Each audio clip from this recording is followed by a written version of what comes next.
see a larger PM on the horizon. You're surrounded by journalists. Hold your position.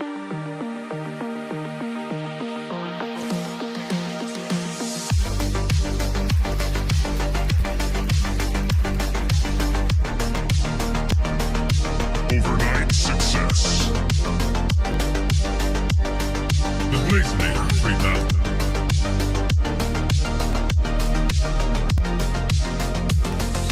Double blaze. Right.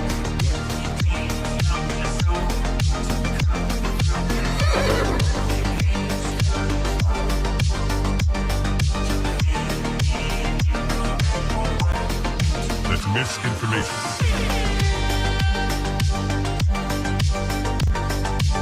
Marking clearing order inbound. That's just wrong. You're surrounded by journalists. Hold your position. Come, get up.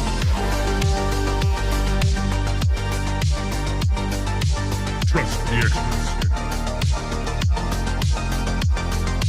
Vibe coding. We are experts. Founder mode. Vibe coding. I see multiple journalists on the horizon. Stand by. Experts. UAV online. Blaze. Double blaze. Triple blaze. Double kill. Vibe code.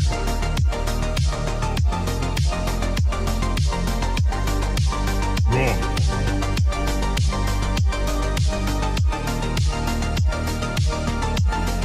Pump is up. Blaze.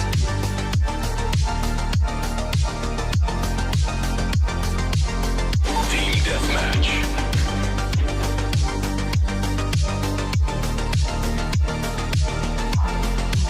We are experts. Triple blaze. That's just wrong. Right.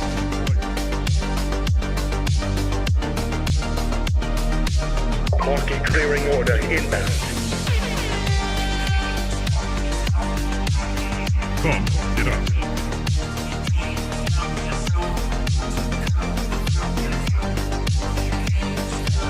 You're surrounded by journalists. Hold your position.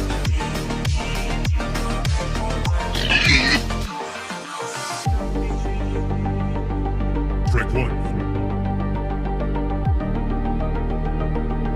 Strike two.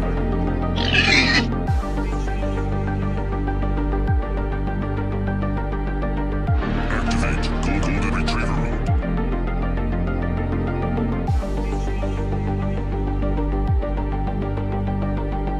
Trust the experts. Marking clearing order inbound. Vibe coded.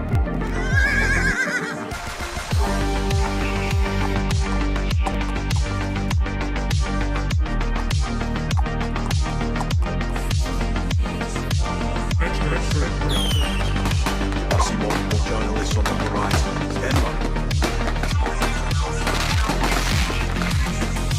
Founder mode.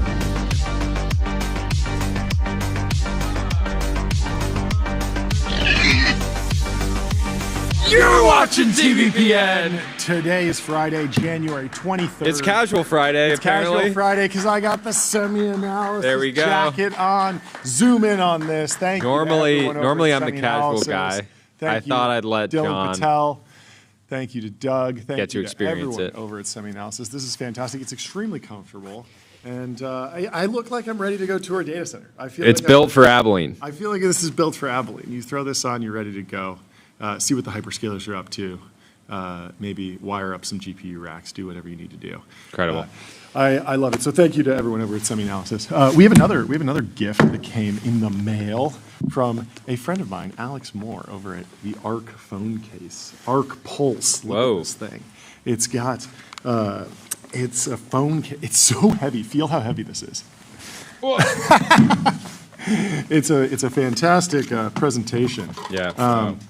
It has a certificate of authenticity in metal, the Arc Pulse exclusive edition, titanium opal Damascus. The new iPhone these has are really flying been off the testing shelves. my Fantastic business. case-free lifestyle that I've been running for. Yes. So many Super years bullish now. for cases. Like my phone's only a couple weeks old, maybe It's months old, getting and it's just so like cooked. completely destroyed on all the corners. It's really Yeah. bad. So born from a fascination with precision engineering and material mastery, the Arc Pulse Titanium Opal Damascus unites advanced metallurgy with sculptural intent. Every case is forged from over 100 individual layers of titanium purged with argon gas, bonded at temperatures exceeding 3,000 Celsius. So thank you to everyone over at ARC with this fantastic case that has been delivered with its own case, series of cases. It's sort of a Russian nesting doll situation. So Yes. do you have news, or can I tell everyone about ramp.com? Time is money, save both. Easy to use corporate cards, bill pay, accounting, and a whole lot more, all in one place. Couldn't have said it better myself. What do you want to chat about? What did you write about today, John? I wanted to dig into the question that we had with Joe Weisenthal yesterday. What does China actually import? Obviously, this was off the back of Davos. Vice Premier He Fang highlighted China's determination to become the world's market. They said, hey, we're the world's factory, but we also can buy stuff. Send us your stuff, we'll buy it. But what are they going to buy? So he said boosting domestic demand was now on top of their economic agenda. This is in their 15th five-year plan, something like that. And we were going back and forth. Like, what are they actually importing?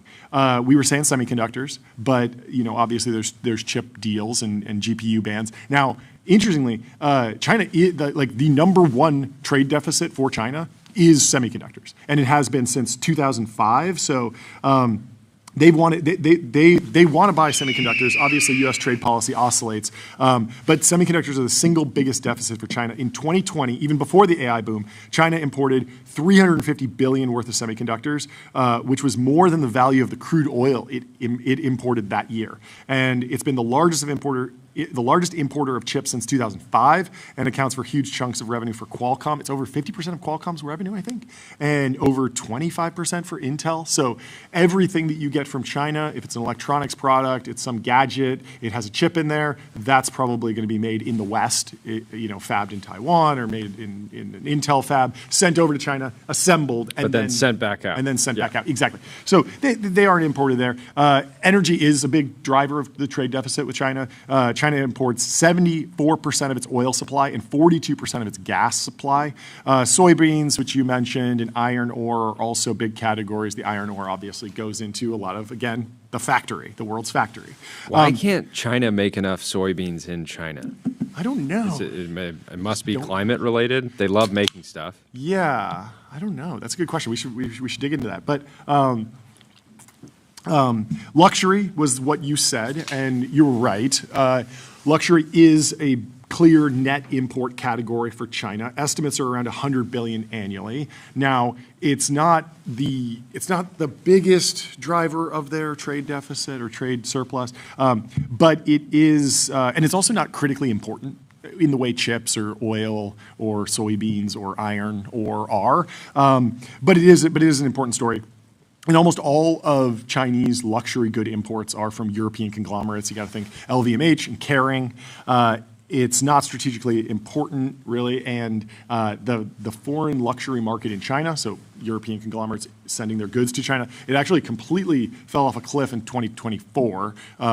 Imports went down about 20% based on more international shopping that was happening, travel, and a domestic boom. So domestic Chinese luxury brands are on the rise. Lao Pu Gold is now drawing this from the same customer base as Louis Vuitton, Hermes, Cartier, Bulgari, and Tiffany. Gucci is closing stores. I think around 18 stores are closing, while the local champion Songmont is seeing seeing significant growth in their handbag business. So China does want to be the world's market, but they're also buying domestic a lot. The other dynamic that changed recently in the East versus West brand dynamic has been the acquisition of successful brands by Chinese companies with more competitive supply chains. So Morris garages started in the 1920s and became synonymous with affordable British sports cars under the badge MG. Are you familiar with MG? Not super familiar. We got to pull up some videos of old MGs to show you. My family actually had one when I was a kid. Whoa. A really old one. Are you familiar with MG? I think my grandparents also had one. Yeah. No, it was like a cool, it was a really, really cool, like British, not luxury, not high end, but a true driver's car. So we'll pull up one of these videos while I tell you about the brand. It's changed hands a ton. British Aerospace owned it at one point, so did BMW. But the MG business just collapsed because Britain had a lot of sports car manufacturers. They had Jaguar and Land Rover and Aston Martin, and there's a whole bunch of other companies. But the MGs, the old MGs, they still look great. Here's a video of one of them. Jordy, give me your review. Would you pick one of these up? I like the soundtrack too. This is a good song for an old retro video about an MG. These were iconic back in the day. Yeah. Fast. Yeah, I like it. It's got a nice silhouette. Yeah. Certainly a throwback, sort of a Porsche Speedster style. I like it. But eventually, the company failed 2005, and the brand was sold off to Nanjing Automobile Group, which was rolled into SAIC Motor, which is China's largest state-owned automobile manufacturer. And so the acquisition, it actually worked. And sales of new MG motor models have picked back up. Since 2019, MG has been China's most exported car, with more than 88% of sales happening internationally. So they bought the brand. Any idea where? Europe, Canada, basically everywhere except the United States. They sell them in England.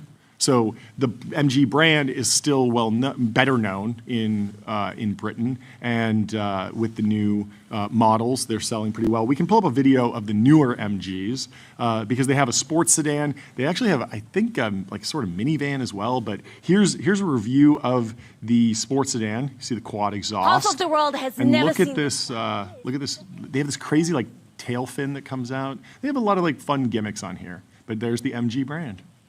Still alive and well, thanks to China.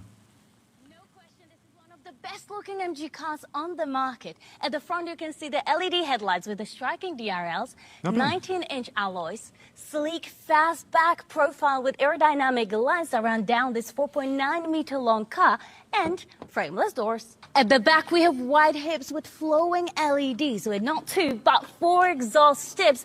And surprise, they actually work because this Chinese car is not electric. Finally, I know. And after all that sportiness outside, in here you find... Yeah, it does. The rear end's nice. 375 liters of space Hatchback. with a liftback design, so it's super easy to load and unload stuff. So this car is not just sporty, it's also daily friendly. They also have a sports car that we can pull up that has some very interesting features. It has some scissor doors, it's electric. There's a reveal video that we can play here. Look at this. This is the MG... it's like Sportster, Speedster, something like that. Cyberster, that's what it's called. The Cyberster. Look at those doors. That's kind of, it kind of rips. It looks. Tyler, I mean, we've been wanting you to for your next car. You need to the make doors sure to the go doors up. go up. Yeah. To kind of like establish dominance in the I don't know if I can parking lot. rep the Chinese. No. Though. Yeah, it just feels Yeah. Let's play the review of the Cyberster from Forest Auto Reviews. I really like this creator. He does 1-minute vertical video reviews of cars from start to finish. So it could be essentially compressing like what normally a 20-minute. And this is an electric video. drop-top sports car. And he just goes through The everything. electric really, thing really aside, quickly. this thing is gorgeous. You have these at how awesome fast looking he talks. headlights. I get these gorgeous body lines, but I think my favorite part has to be the way the door opens. I just come over here, Push push the this button. button. And it just pops right up. So cool. But don't worry, because if it's going to hit something, It's hard to get there's those doors. sensors to make sure BMW that i8, that's the only option in America, really. At this They really price are point. cooking here. They are. paddle shifters. Paddle shifters in an electric car, this it gorgeous just changes handlebar your wrapped drive around this mode. weight. I get a But spin you could imagine with an update, you can do the like synthetic forward. DCT, Yeah. digital DCT, which has been very popular in the There's also lots of storage. Ioniq Storage space down 5N. there, storage space under here, tons of storage back there, more So storage he really gives here you in like a the full door, tour of the tons car in just storage 60 seconds. back here. In the back, you get literal arrows as your taillights. This can do 323 miles on just one charge. It does 544 horsepower, and because it's all-wheel drive, if I push But you that cannot super buy these sport in the button, U.S. No. you can do 0 to 60 in 3.1 seconds. And then he rips away. Boom. Loses some Bring you traction back there. to a safe We'll stop, see. you get Brembo brakes, and if this were sold in America, it'd be $41,500. That's not bad, right? Like, that's kind of a steal. Anyway, quickly, let me tell you about Sentry. Sentry shows developers what's broken and helps them fix it fast. That's why 150,000 organizations use it to keep their apps working. This trend has been going on with American or storied brands, European automobile manufacturers selling to Chinese companies. Volvo changed hands from Ford to China's Zhejiang Geely Holdings Group. In 2010, the deal valued Volvo at $1.8 billion, and it also basically worked out. Sales have grown from 500,000 vehicles in 2015 to over 700,000 vehicles in 2023. And when I told you this, you were like, "What? Volvo?" And I couldn't believe it either. Geely also bought Lotus, the maker of the Lotus Elise, the Avisia. There's a bunch of other sort of like more affordable sports cars, ultra-light, sort of tossable cars. And so Lotus is also another British sports car manufacturer to wind up in China.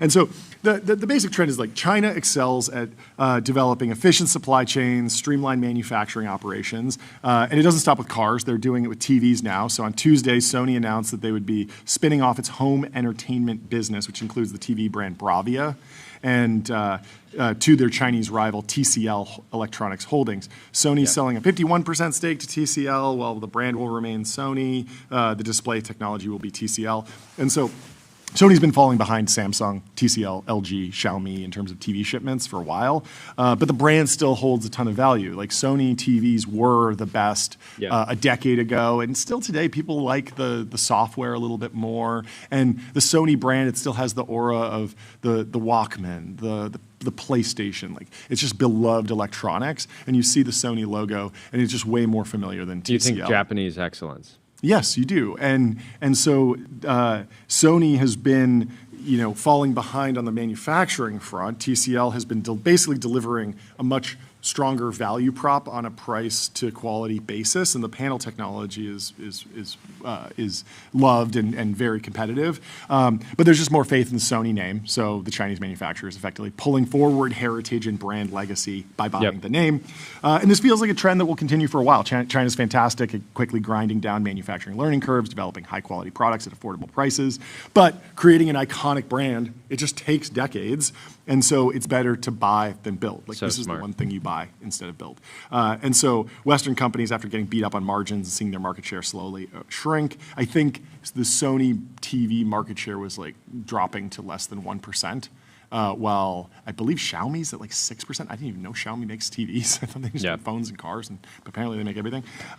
It is such an interesting dynamic because you have like Western brands and manufacturers that have just been saying like, yes, China is out competing us on manufacturing by like 2x. Yeah. We're getting destroyed. We basically need tariffs and things like that to protect market share, et cetera. Yeah. But the one thing that they'll never have is brands, right? Because it just takes so long. Yeah, MG. Building up the Volvo brand is not just like an advertising budget. It's time, and it's their safety record, and all these things that go into that. But of like course, if you outcompete just on manufacturing long enough, and then you get these opportunities to actually buy the top brands, eventually you can actually own the full stack. Yeah. So we got to look at one more MG, their hypercar. It's a concept car, probably will never ship, but I want your review on whether or not you would step into this and take it for a spin. This is the MG hypercar, or supercar. This is from Supercar Blondie. And Supercar Blondie has an uncanny ability to get access to every concept car ever made. I'm constantly seeing Supercar Blondie content about cars that feel like they barely exist or so it's single seater. Single seater. Like this is like a competitor to the Valkyrie and the or something. Valkyrie's two seats. But it's like a crazy I mean this is probably just for show during a big conference, something to turn heads and draw eyes. But pretty remarkable to see this from MG, the company that made these open top roadsters in the 1920s. Anyway. Yeah, I mean, it just looks like looks pretty close to a Speedtail. It does look like a McLaren Speedtail, which is also the center seat. Also, McLaren Speedtail, inductive charging. Have you seen this? No. So there's a pad that when you drive over it, it will charge the battery. And I think that's also available to like a regular trickle charger. Yeah, so you don't. So it's still a trickle charger. That's it takes nice. 8 hours, but you don't need to plug it in. That's and I really think nice. that's also happening with the new Porsche SUV EV, maybe the Cayenne EV. Ferrari should pick that up. Yeah, Ferrari I know. loves to put their trickle charger. Tesla like should pick it up. Tesla's the obvious one. No, but Ferrari is notorious for being like, oh, that thing you need to use every time you drive your car. We're going to put it buried in the trunk. You're going to need to crawl in. Yeah. I mean, the Tesla charging, remember the robotic arm, the snake that was going to, do you remember this? Tesla was at one point teasing, this might have been like a decade ago, but they were teasing basically a robotic snake-like arm that could go and plug in the car like autonomously. So you would just pull in and then at some point it would just go and plug in. And they never shipped it. You're looking at me like I'm crazy. I've never heard of that. You but never heard of this? I think they should also do the, there's the Chinese EV where the battery explodes at the side. That thing is crazy. Yeah, Can we pull that? Yeah, we're going to pull that up. If you pull up next to your ops, your enemies, you just hit them in the shins with your battery. Yeah. Okay. Jordy, I want you to try and pull some of that up. But first, I'm going to tell you about TurboPuffer, serverless vector and full text search, built from first principles and object storage, fast, 10x cheaper, and extremely scalable. Do we have any luck?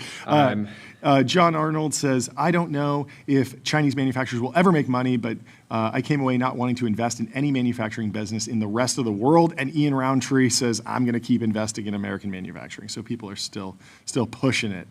There's also big news. Anduril is bringing a 1 million square foot union-built campus along with 5,500 jobs to the city of Long Beach. The office of Mayor Rex Richardson, the Long Beach mayor, posted this. Over the next 3 years, Anduril will be building this. This is the largest private investment in Long Beach history, and it's a major vote of confidence in Long Beach's leadership in aerospace and advanced manufacturing. It's accelerated by 28, and grow Long Beach in action. Great work, Lex. Love to see it, says Daniel. It's fantastic. And what a banger. 1,000 likes on this. Everyone's happy about the new Anduril campus in Long Beach.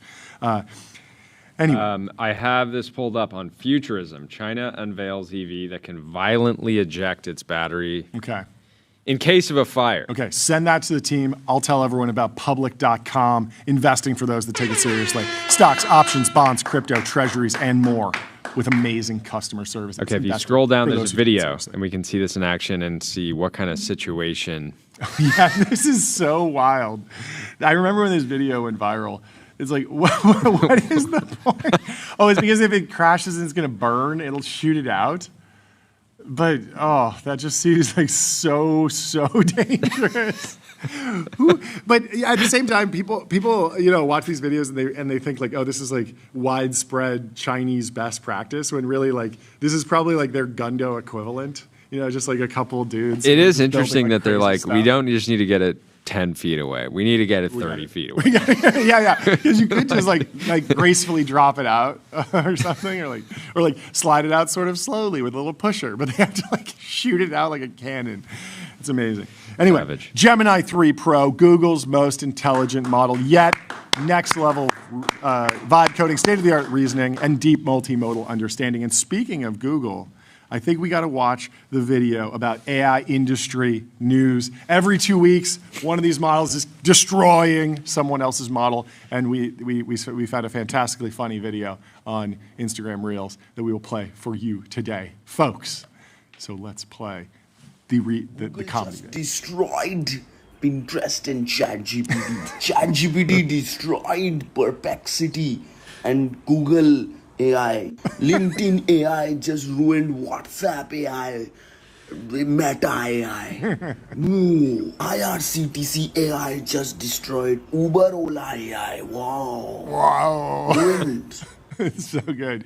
What is that last one? IRCTC AI? I've never even. He's just making stuff He's up. just making up acronyms at this point. But it really is so true that like there's just a time-honored clickbait title of like destroyed in all caps. I used to do it on my YouTube videos, always went viral. It's been proven. I was taking credit for inventing that format on YouTube.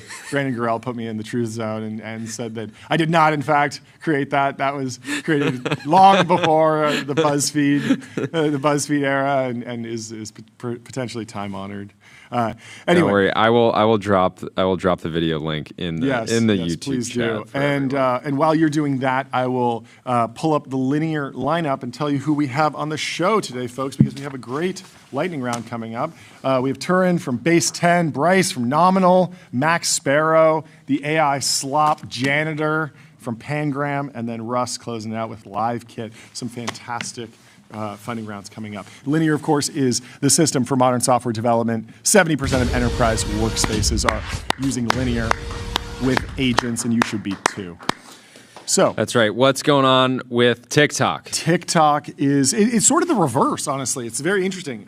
You have this dynamic of like the American companies or the Western companies, MG and Sony selling to Chinese because they have great manufacturing, and then TikTok, America wants control over the algorithm, over the data, security, and so you have a Chinese company that's now going to be operating in the US, and the Wall Street Journal has a piece here on it.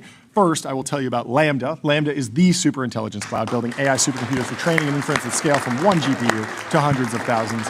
So the agreement was negotiated to comply with a 2024 law requiring the company to do a deal to address U.S. national security concerns. Of course, it was a total like will they, won't they for all of 2024 with TikTok. And then also in 2025, we were constantly tracking like when will this happen? It took years and years and years. Like the actual TikTok should divest discourse is now like 3 or 4 years old. Lots of people have been working on this for a long time, but Rome wasn't built in a day, and TikTok was not divested in a day. But TikTok officially established a joint venture that would allow it to keep operating in the United States. The company said Thursday, resolving a years-long fight to address Washington's national security concerns.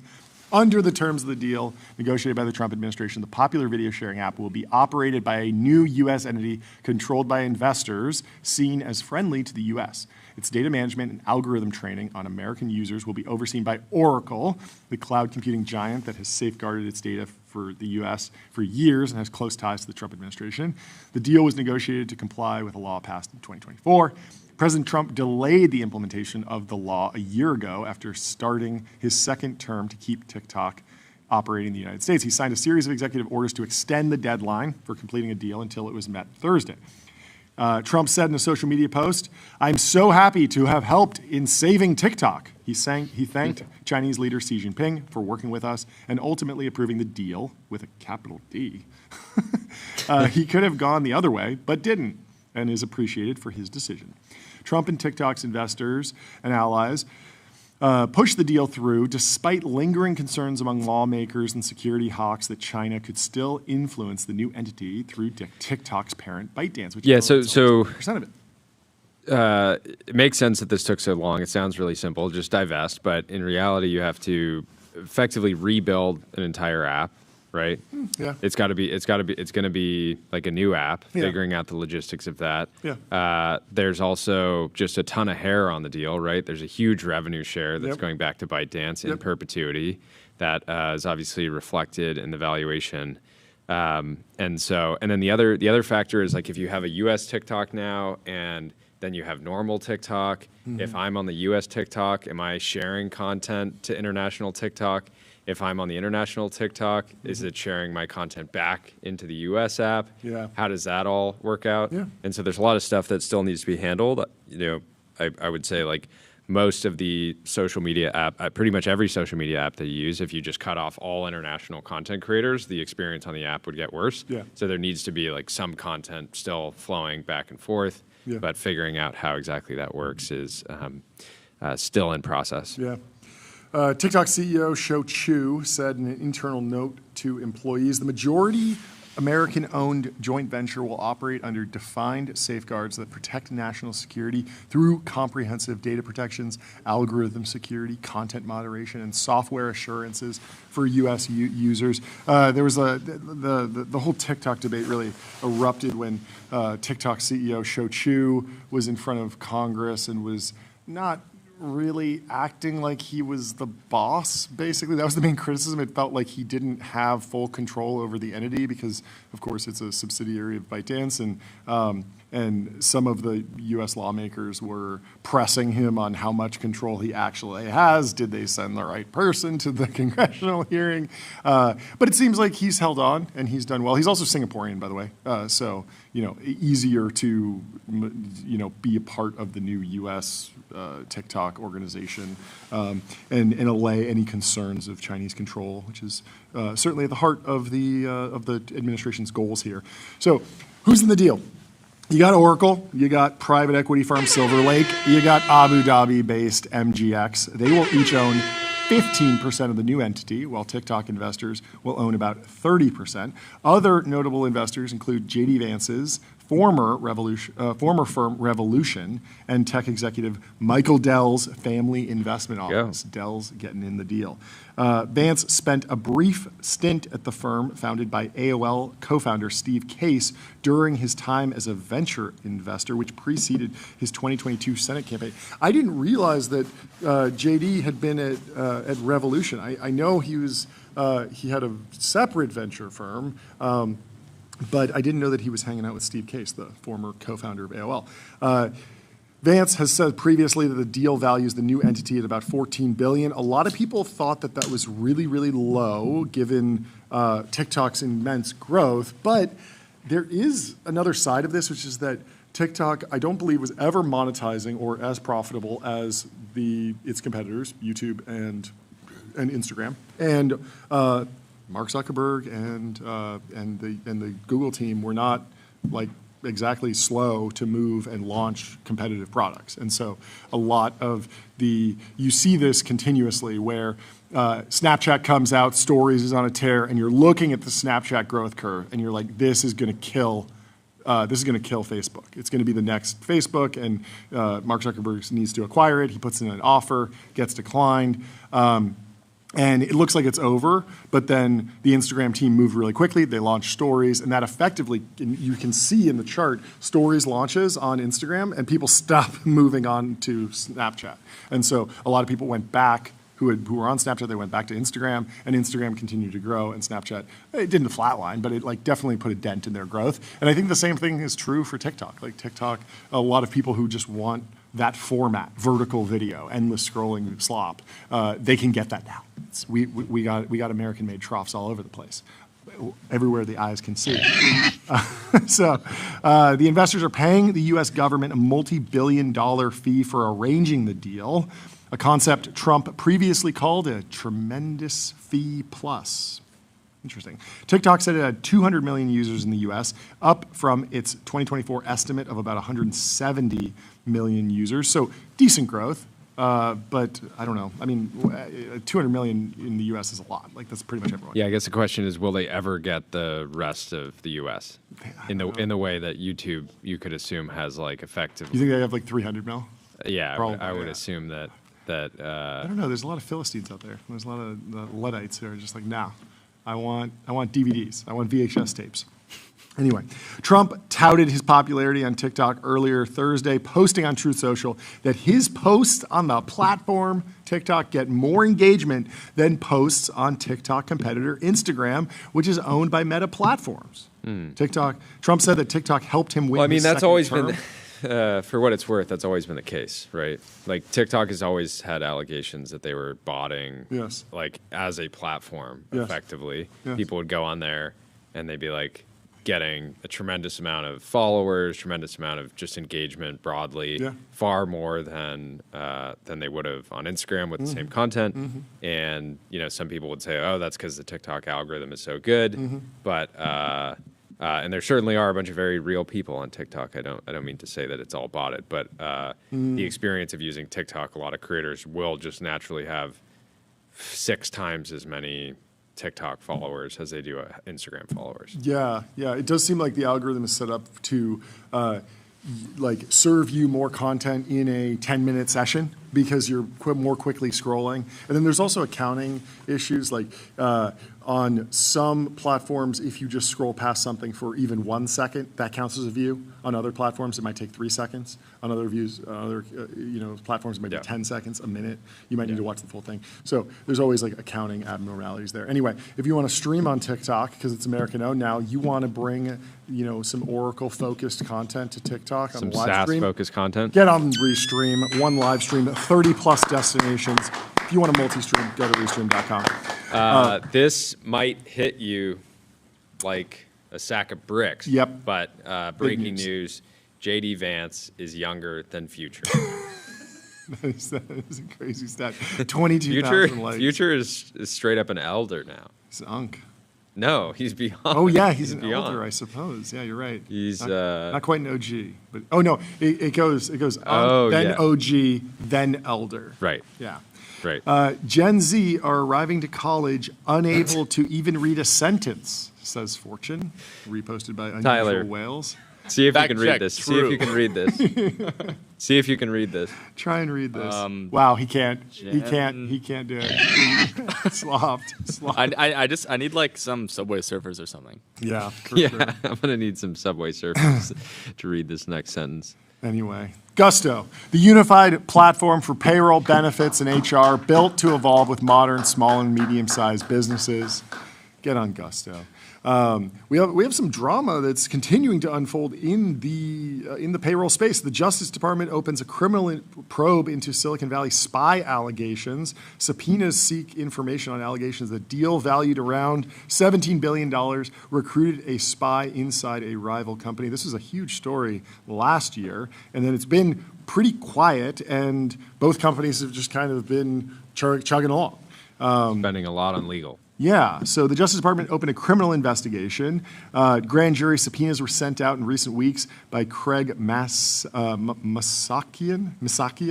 the U.S. Attorney for the Northern District of California. The documents show they seek information related to a spying operation that Deal allegedly ran inside a rival company, Rippling.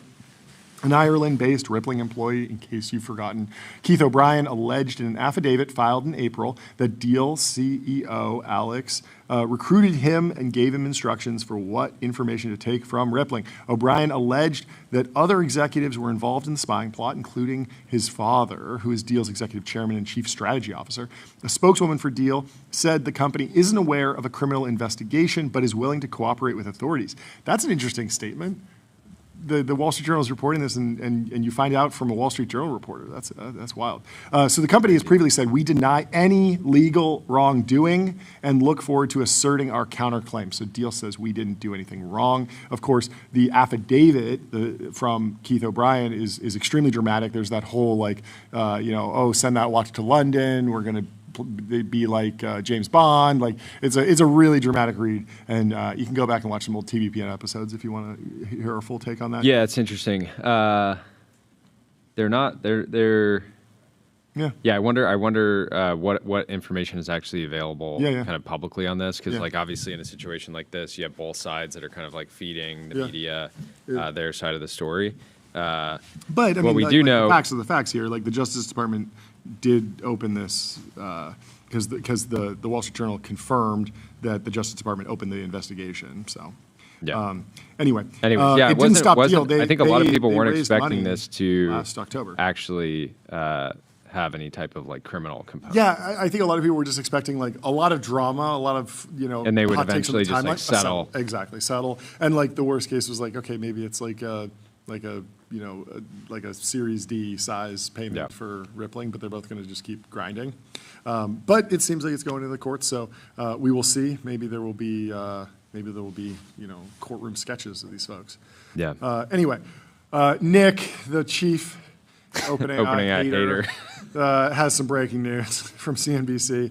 OpenAI chair Brett Taylor says AI is, quote, probably a bubble, expects a correction in the coming years. And Nick his camera roll is truly just filled to the brim with images of Sam Altman in various the guy has probably the largest collection of Sam Rare Altmans. Rare for sure. Altmans. He has every photo that's ever been taken of Sam.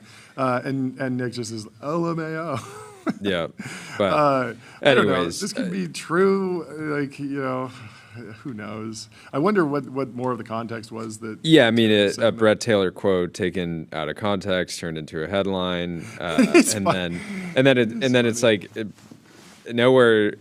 Of course, would Brett Taylor be like, "Oh yeah, I think LLM usage is going to fall off a cliff." Yeah, it's totally. like yeah. There's a variety of different companies and kind of subcategories that could be overheated, but yeah, you could take you could easily dig into that, and he's like, "There's a bubble in like seed stage valuations. Like I can't get an angel check in at less than 50 pre. Like like the bubble can take a lot of different shapes, and so who knows what he was actually commenting on."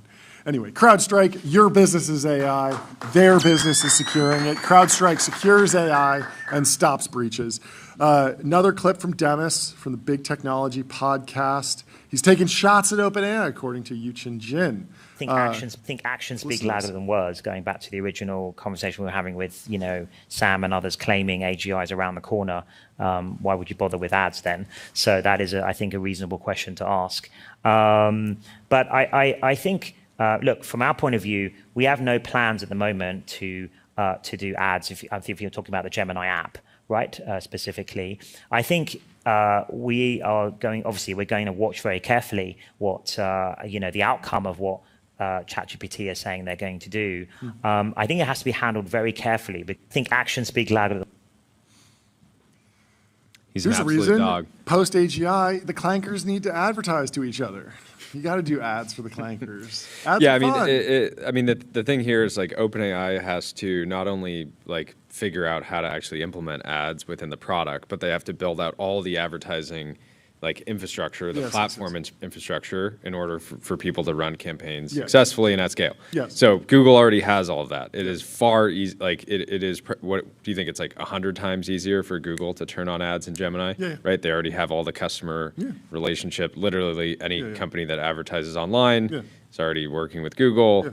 And so it's really just like you can just flip the switch. Yeah. And so I could easily, don't have any inside knowledge, but I could easily see Google just like having it all basically ready to go. Yeah. And it literally just being like, okay, we can launch this whenever we want. There is an interesting steel man here. Let me try and do it. So, Do you need the helmet? I might need the helmet, but I think I'm good for now. So Sam and others. Well, first let me tell you about advertising. Vibe.co, where D2C brands, B2B startups, and AI companies advertise on streaming TV, pick channels, target audiences, and measure sales, just like on Meta. So the steel man on Sam Altman claiming that AGI is around the corner, but we still got to do ads. Well, around the corner, even if that means 6 months, like if you have an incredible capital expenditure to get over that hump, to create AGI, it's only 6 months away, but you got to do that last data center, and you got to raise that last $50 billion.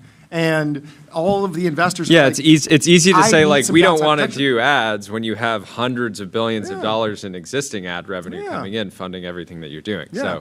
So, anyways, I think this is I mean, we can also Demis debate whether or not ads will exist post AGI. I would argue that they would, but what do you think, Tyler? There was that headline about how OpenAI maybe they're thinking about like taking a percentage of the share of like the discoveries. I don't know how they would actually do that, or if it's like they're being serious at all. But that's like much more AGI pilled, right, than ads. Yeah. Oh, that's a good point. So they're doing both. Anyway, New York Stock Exchange. Want to change the world? Raise capital at the New York Stock Exchange. Just do it. Just do it. Just do it. Apparently, Vimeo, almost everyone at Vimeo was laid off. Including the entire video team. I would assume that most of their team. So unfortunate. I have some fond memories of being a teenager when Vimeo was like really. Vimeo was so differentiated. Yeah, it was where there was like a level of quality that it wasn't just. I would go there to watch random person. short films. In my case, it was like surf. Like, yes. It was like if somebody was putting a ton of effort into making like a surf movie or some snowboarding movie, it would be on Vimeo. Yeah, and they wanted higher quality footage. You could get higher bit rates, 4K, HD. Like they were really on the frontier of that. Yeah, I remember watching a lot of ski videos there. There were some great ones, and also just like it was a place where people would put their short films. They had the Vimeo awards with the little wreath, laurels that you could rest on. But eventually, YouTube just went everywhere, all places. The ads went away for the people that care about that because they had premium subscriptions, and ultimately the quality on YouTube just got better and better and better. And now you can get 4K, really high bit rate on YouTube, and it's indistinguishable from Vimeo. So fewer and fewer ways to make a case for consumer adoption. Essentially, like I certainly would not recommend anyone who's making video content distribute on Vimeo. I put everything on YouTube because YouTube has a massive audience and it's an discoverability. Aggregator. Yeah, discoverability is just so. High Yield Harry has the meme for the moment. He says, "But now we shall both surely drown," said the frog. LOL, said the scorpion. I don't think this is exactly right. Like if you buy. If you're a private equity firm and you buy an asset like this and you lay off the team, like you're likely, there are still people that are going to be trying to extract the value from that asset. It just might be a team in a different section of the firm or an outsourcing agency or something else. I would be surprised if this means that Vimeo is shutting down. I would imagine that they're trying to continue whatever business relationships they have and whatever subscriber base they have. Yeah. Anyway, Banjo says Vimeo was cool, but if you know about Vimeo, it probably means you're old. And, that's true. That's certainly true. You know about Vimeo? Yeah, I know what Vimeo is. What's the last thing you watched on Vimeo? I have no idea. Yeah. But I remember, it was like artsy films would be on there or something. Yeah, it was good. Anyway, AppLovin, profitable advertising made easy with Axon.ai. Get access to over 1 billion daily active users and grow your business today. What is all this? So Matthew Zeitlin says, my basic model of modern artificial intelligence labs is that they are like emotionally intense graduate school programs, but with unlimited money. This is Matt Levine. Matt Levine is writing about this. And Mary says, my friend is dating a guy who works at one of the frontier research labs in SF, and his sole job is to think and come up with a big idea every 6 months. Capital B, capital I. So his workday consists primarily of long walks spent pondering. That's a good job. Very Wilmanitis coded. That's amazing. I mean, that seems like, honestly, in the age of research, in the Ilya Sutskever world, like this is probably a good use of time as opposed to, there are plenty of people that will lock in and make minor improvements to the consumer application or the consumer side of the business. But in a world where you have, infinite minds, when you're a manager of infinite minds, what did Satya was quoting? Notion. Co-founder. You're probably just walking, pondering, thinking about what the next set of tasks to assign to your infinite minds. Well, Epic Games and Google apparently have a secret $800 million Unreal Engine and services deal.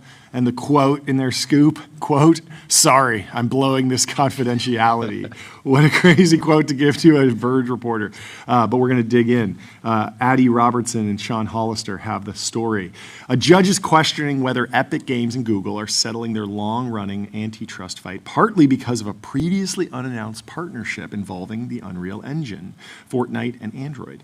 In a hearing in San Francisco today, the court revealed that Epic and Google have struck a new deal that apparently includes joint product development, joint marketing commitment, and joint partnerships. California Judge James Donato expressed concerns that the agreement, which he indicated would involve Epic, quote, helping Google market Android and Google, quote, Google's newly, quote, using Epic's core technology, could have led Epic to soften its demands for changes to the overall Android ecosystem. Donato allowed Epic and Google to keep most of the details of the plan under wraps, but during the hearing, he quizzed witnesses, including Epic's CEO Tim Sweeney and economics expert Doug Bernheim, on how it might impact settlement talks, revealing some hints in the process. Quote, you're going to be helping Google market Android, and they're going to be helping you market Fortnite. That deal doesn't exist today, right? Donato asked Bernheim, who answered in the affirmative. He also described it as, quote, a new business between Epic and Google. Sweeney's testimony cracked the mystery a little further.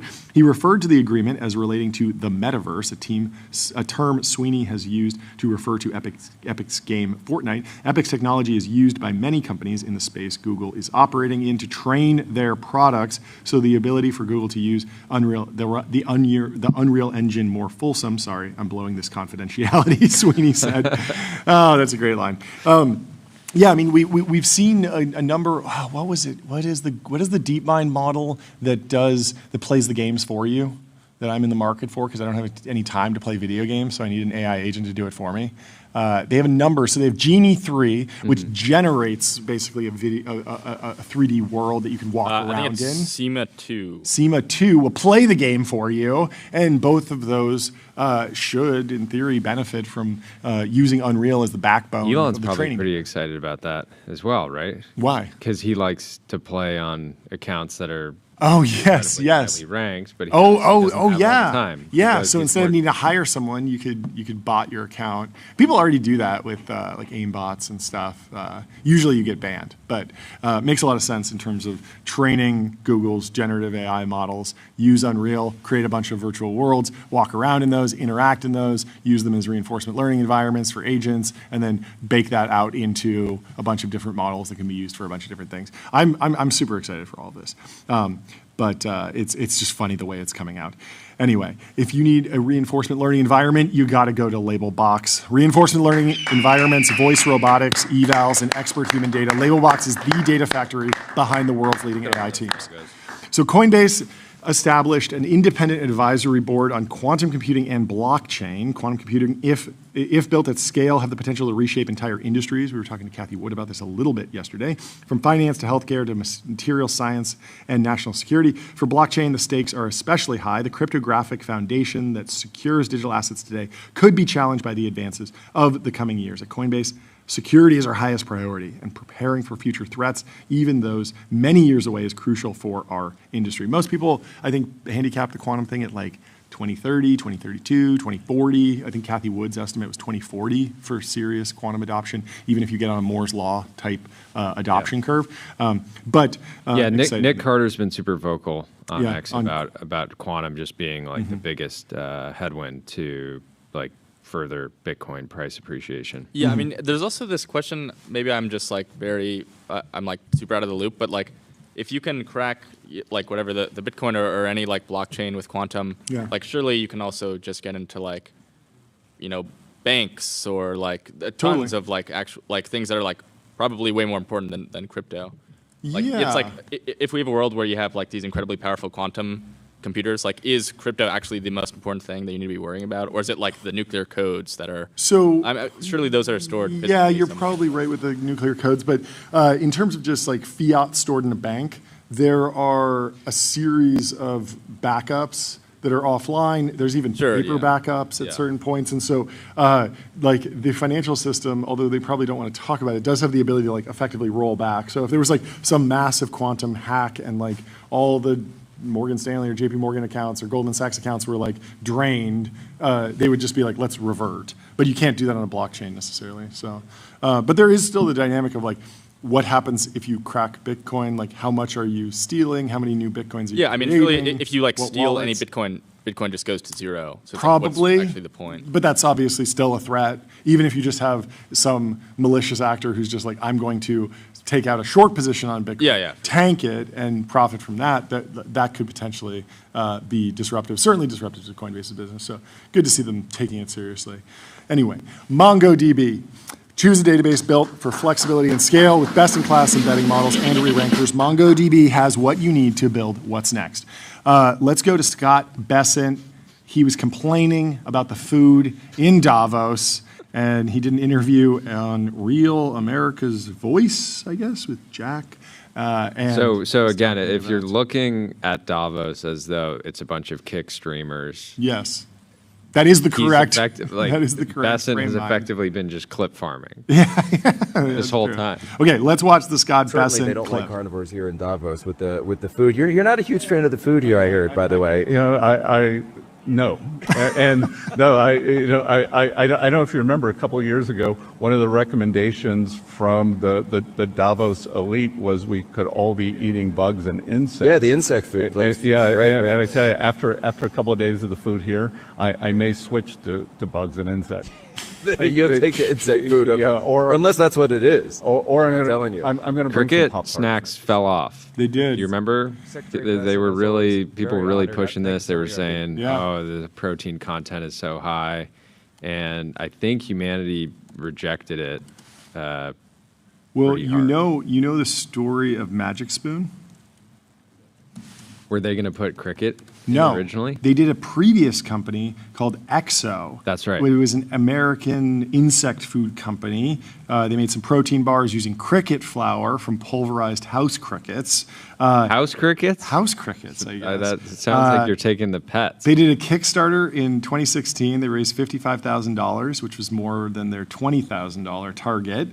They raised $5.6 million in Series A funding. I wonder from who. There's an article in the Journal. There's an article in Business Insider. That's I'm on Nas invested. No way. Whoa. Legendary rapper Nas invested in a company that makes protein bars out of crickets. Okay, so on the Exo Protein site now, Yeah. Oh, is it still live? all their bars are sold out. No, Okay. a couple, you can still get banana bread cricket breakfast Company bars. was acquired in 2018 by Okay. Aspire Food You Group. can get salted caramel Yes. cricket bars. Okay. And you can just get 1 pound of cricket powder. You can get a quarter They should pound. just get into selling live crickets. just deliver them. Get your enemies' fresh addresses and cricket. just deliver them. So I think 1-800-CRICKET. I think they would. I mean, Fresh crickets. the team certainly found a niche, a weird breakthrough. You're going to get a lot of earned media with a bizarre ingredient like that. But the ultimate traction, I think people just have an aversion to bugs, and it just conjures images of bugs crawling around. Blood so you don't memories. like it. Yeah. And so they sold the company, but then they started Magic Spoon, the not cricket-based. Which just immediately ripped. It ripped. It was fantastic business. And I'm sure you've seen a ton of podcast ads about Magic Spoon, and everyone's familiar with that company. Yeah. So they if you're in crickets, if you're in bugs, pivot to cereal, I guess. And that's what Besant's saying. He's saying he wants Pop-Tarts. Pop-Tarts, basically Magic Spoon. Magic Spoon might even make Pop-Tarts. I don't know. Anyway. Anthropic published a new constitution for Claude. The constitution is a detailed description of our vision for Claude's behavior and values. It is primarily written for Claude and used directly in our training process.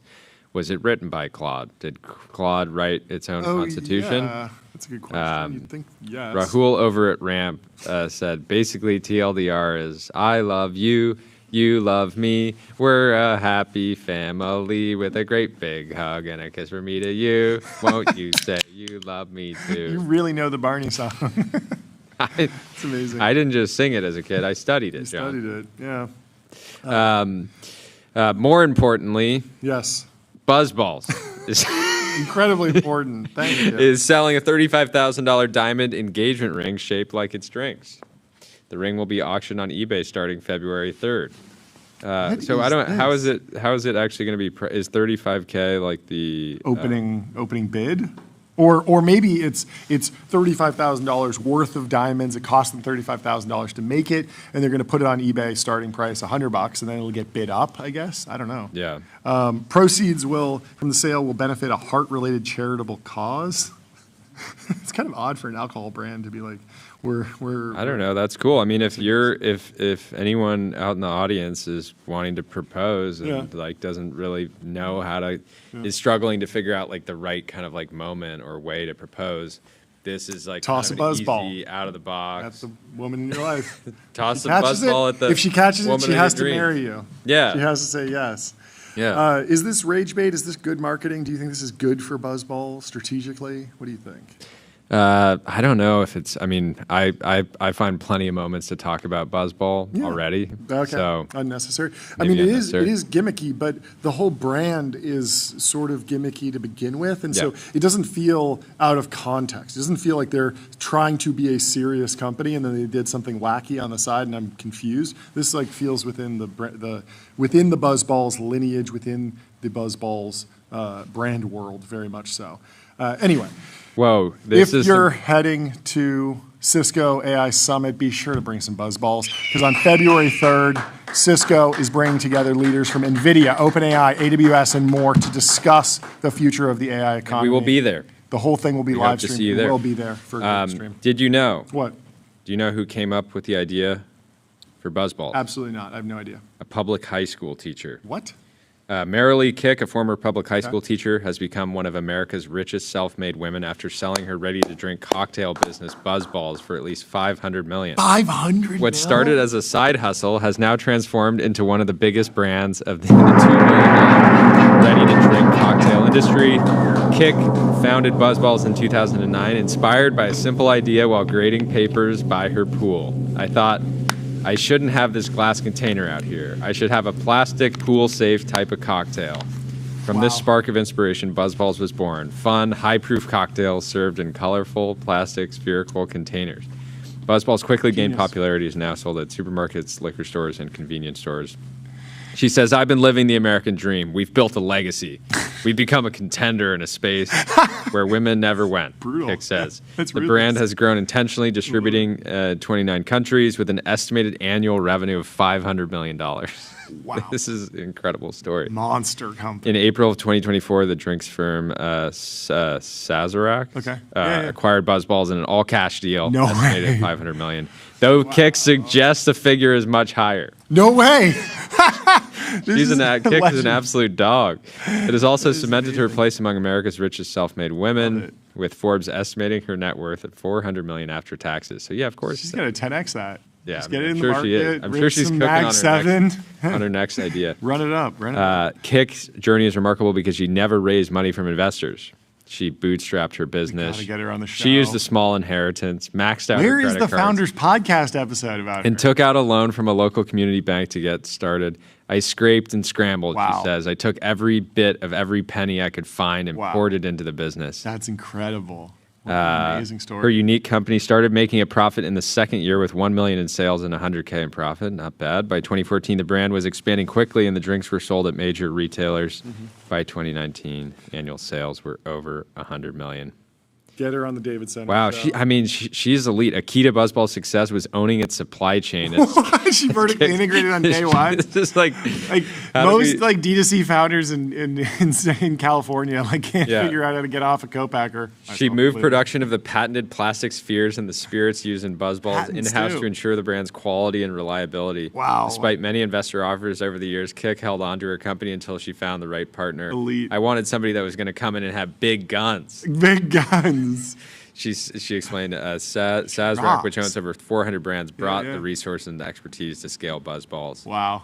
Kick and her family are still part of the business. I didn't sell because I didn't like what I was doing or wanted to leave, she explains. I sold for the exponential growth and because it's selfish to hold it back. It really has legs. From a teacher grading paper by the pool to a multi-millionaire, centimillionaire, Marilee Kick's story shows the power of a good idea and the determination to make it happen. That is an incredible story. We got to get her on the show. I love it. Let me tell you about Console. Console builds AI agents that automate 70% of IT, HR, and finance support, giving employees instant resolution for access requests and password resets. And before we move on to our lightning round, let's debate Kylie Robinson's latest post. She says, do you think if the AI companies IPO this year will get insert frontier lab arenas like the crypto.com arena? What do you think? Should there be a Gemini arena, an Anthropic arena, an OpenAI arena? Should they do this? Is this good for the brand? They're already buying Super Bowl ads, so it doesn't seem out of the question. What do you think the probability is? Yeah, I feel like these type of advertising on like an arena like that, you typically see this with like somewhat commodity like products that are that are in large markets, but are in the case of like crypto.com, they're just like the products. Crypto.com is very interchangeable with Coinbase, right? Yeah. It's a place you can go, give them USD, and you can buy Bitcoin or whatever digital assets you want. And so they're really just competing on like brand entirely.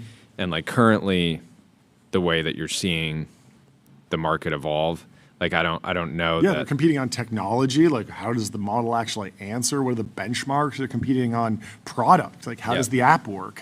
What are the mechanics? What can you do? Can you generate images in there or not? Can you generate video? How good is the video?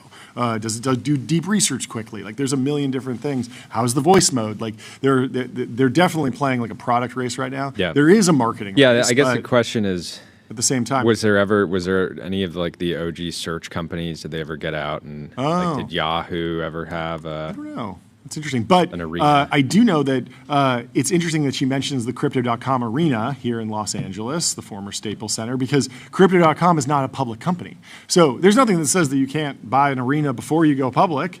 Who knows? Maybe we will have a Vanta arena by the end of the day.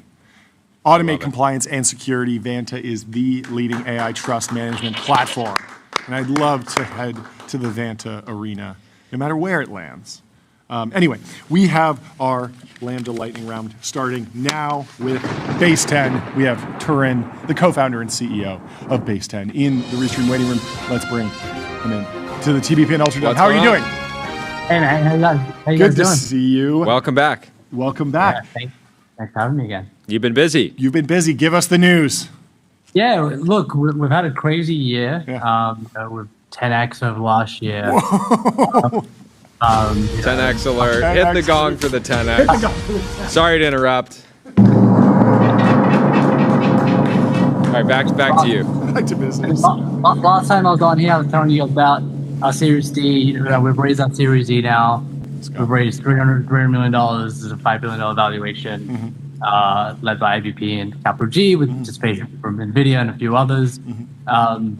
Look, it's just been, just to remind you guys about what we do. Yeah, please. AI infrastructure platform. We focus on production-grade inference, serving the fastest-growing companies in the world.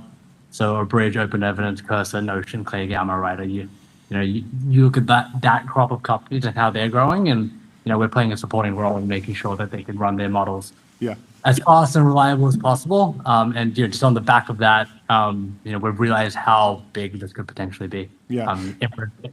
Go ahead. Take us through how quickly enterprises are ramping up running their own models. Like, if we go back to 2022, Google had Palm internally. They hadn't really launched Gemini. OpenAI had GPT-3, and then they launched ChatGPT. Yep.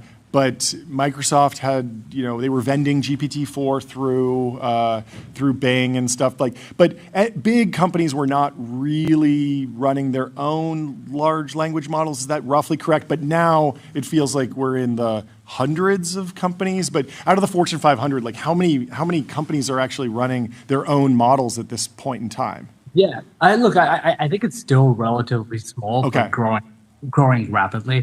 I think, if you go and look at, like, when we go and speak to enterprise customers, it's still incredibly early. But I think what they are doing is that they're looking at, these other companies that, you and I would probably agree that are the future Fortune 500 kind of eating their lunch. And if they don't figure out how to move at that pace, I think they'll just be left behind. And so what we focus really, really heavily on those really fast-growing companies, because we think not only are they going to be the future Fortune 500, but the Fortune 500 are going to look at them as how do we bring these models up to speed as quickly as possible. Yeah, and so that makes perfect sense in the case of a company like Cursor. Obviously, they have a ton of training data. They have a need for a custom model. Are we years away from someone like a Coca-Cola or developing their own, or how does that play out? Yeah. I think, look, there's two things that are happening, right? Which is, if you go look at OpenAI and Anthropic adoption at these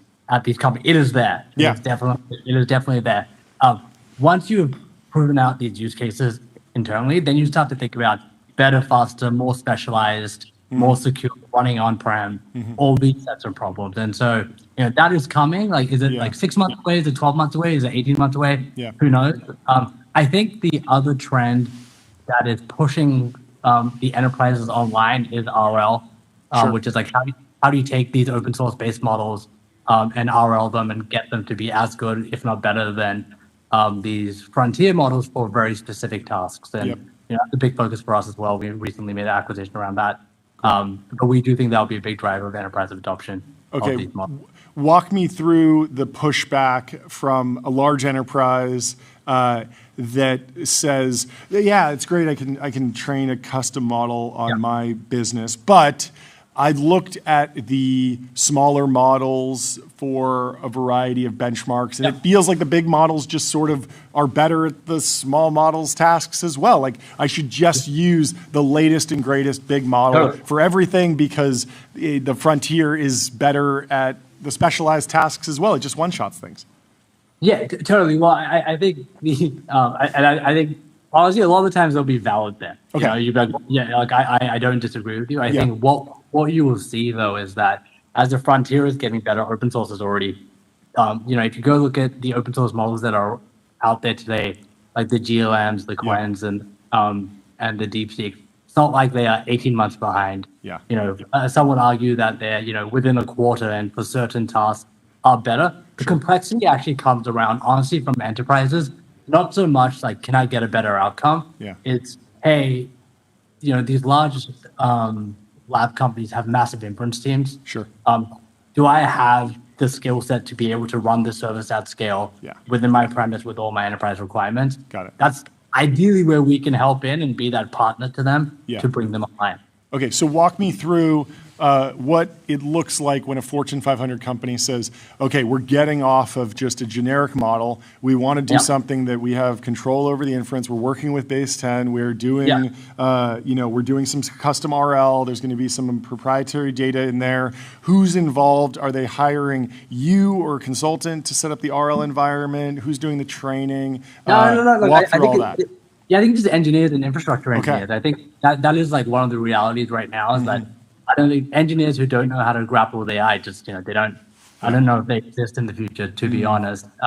But that being said, like for a lot of these engineers, it's like, hey, how can we make it as easy as possible for you to take this custom model, deploy it, scale it up, either, in our cloud or within your own cloud. And so that is, the job of the software. We have a really amazing forward deploy team that is very happy to help if necessary. But our goal is also just, to enable them to do these things. And that is happening.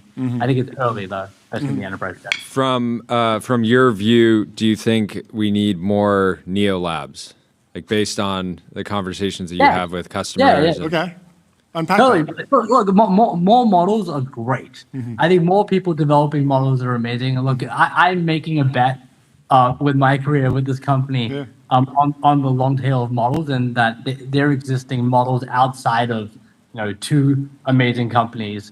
And so I think more people developing models just gives consumers and developers more choices down the line. And like, look, do we need more of the same? Probably not. But like, all these companies have their own takes on the problem.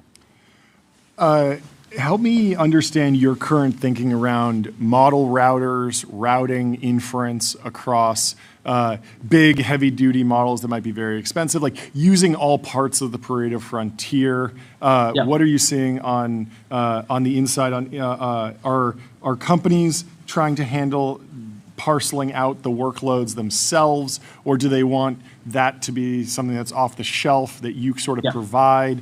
What are some of the trade-offs that people are considering these days? Yeah, look, I think it's a spectrum. I think the most advanced companies are 100% doing that. They are breaking up their tasks almost like model by model, and then figuring out how to route. I think less sophisticated folks or people earlier in their journey, probably a better way to put it, are relying on other people to do that. And the model companies are doing this themselves. I think the place where I struggle a bit is like, some of these routing things are just, routing for failover, which is, hey, model just stopped working. Sure.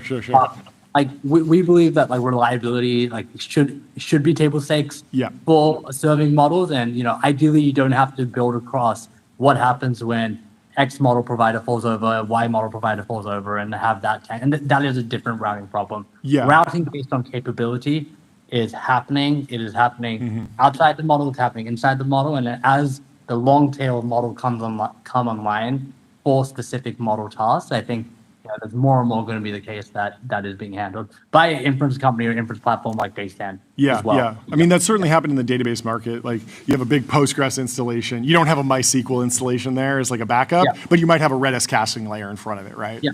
Okay.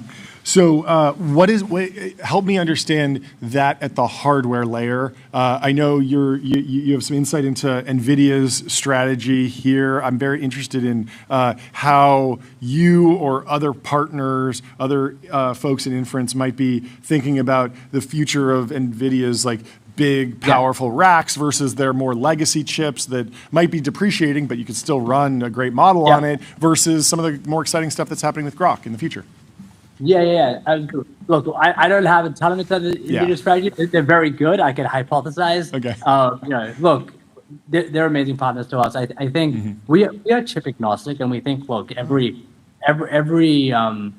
task and you will have different requirements from a latency perspective, from a cost perspective, even what type of model runs on it. Sure. And so, so like we use H100s, we use A100s, but we also use B200s and GB200s. Yep. And as we get these new types of chips or across providers, we'll be working on them as well. So like if you think about the NVIDIA and Grok stuff, what are they solving for? It's like it's kind of breaking out prefill and decode, using GPUs for prefill. There's a compute bound problem. You can saturate the GPU. You can do batching and have really good throughput. But then you have the LPUs or like the Grok chips for the decode, which are memory bound. You're not doing a lot of new math per token. Why this is hard is that that's a pretty complex orchestration problem between handling workloads that are doing stuff on GPUs and on LPUs. And I think NVIDIA's obviously built amazing software around this to break out prefill and decode dynamos, the name of the software that we work pretty heavily with. But like I think that would just be a new type of chip that the chip providers provide. And I think one thing I don't think you can understate is how powerful NVIDIA's supply chain is, CUDA is, and their ability to be dynamic with architectures changing. And I think we have very, very much bought into that ecosystem and what that enables, especially for inference and customers. Can you give us your take or any insight on how companies at the application layer are kind of wrestling with the laziness specifically? Like everyone at this point has experienced, a product like asking, basically, wanting a product to be able to do something that it can do, and then running into this like laziness element. What do you mean by laziness? I don't quite get that. I would say thinking about let's pick the biggest not to pick on anyone, but like the biggest consumer AI app, ChatGPT, right? Like everyone has experienced asking ChatGPT to do something that it can do, and like sometimes it will just kind of like circle around or like not really get to the thing that you want it to do. Even if you're paying for it on like the max plan or something like that. And so I would assume that every company at the application layer that gets to the point where they're caring about margins is starting to get to the point where they're like, okay, like you don't always, because sometimes the model can be lazy and you're like, great, like you got me a quick answer. You got me what I needed and I can just move on. Yet other times it's like wildly frustrating because it's like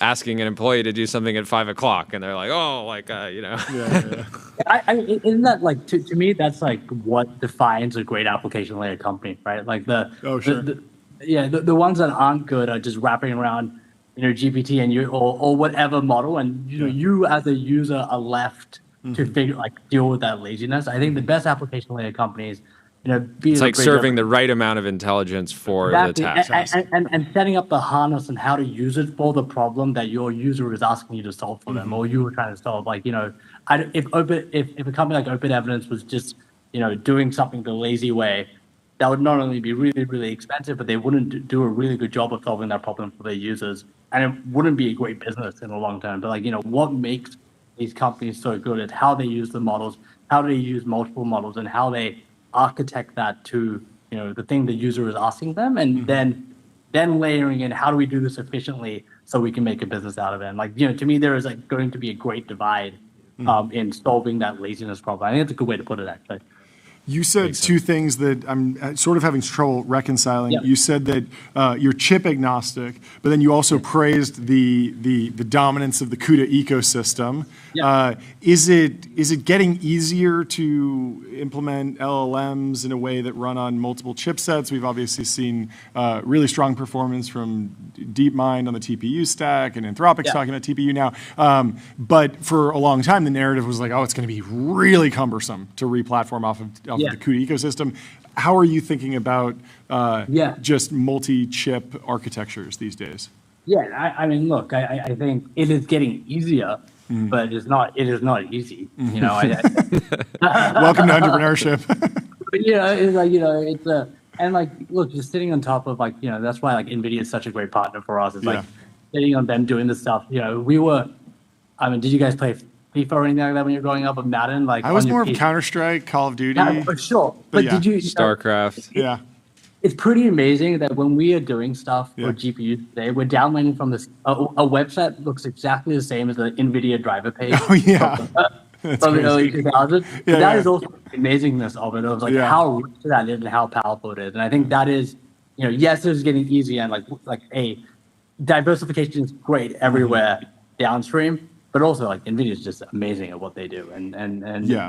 And being able to run a model on AMD does not necessarily mean that it will inference at a lower total cost per token or vice versa. It might be a little higher on certain models, blah, blah, blah. And so, there's all these different trade-offs, but that's why companies come to Base 10, correct? Totally. And that's why the open source ecosystem is so important, right? That's why, you mentioned databases earlier. Like, I think similar to databases, in the fullness of time, open source has the fastest runtimes. And so I think that will, like, with NVIDIA, you will see that, which is like, who's going to be really good at running stuff on NVIDIA chips is going to be NVIDIA. Who's going to be really good at running stuff on AMD chips is going to be AMD. And so working with these providers of chips, I think, to get the best runtimes from them it is very important. And I think, like, this cross-compilation stuff, while important, I'm a little skeptical, I'd say. It's just like, it's fanciful for me to think that we would be better at running software on NVIDIA chips than NVIDIA, or better. At the lowest level. Obviously, there's all the orchestration software stuff that we are building that we think is very important, but we also very, very invested in those ecosystems. Well, I believe in you. I think you can do it. But I take your point, of course. Well, congratulations on all the progress. Thank you so much great for to taking get the the time to hop on the stream. And have a great rest of your day. Have a great you'll weekend. Be back on any day now. Hopefully not. Yeah. Thanks for having me, and appreciate you guys. Yeah. We'll talk to you soon. Goodbye. Phantom Cash. Fund your wallet without exchanges or middlemen, and spend with the Phantom Card. Up next, we have Bryce from Nominal. I believe Bryce is the brother of the previous guest from Nominal, Cameron McCord. Wait, Technology Brothers. Not brother. Sorry. Co-founder. Co-founder. Got it. Okay. Well, you build a business with someone for a while. People just assume you're brothers, but anyway. Close second spouse is what I like to say. But yes, that makes sense. Exactly. Anyway, thank you so much for taking the time to come. Where are you calling in from? Guys, hello from Daytona, Florida. No way. Let's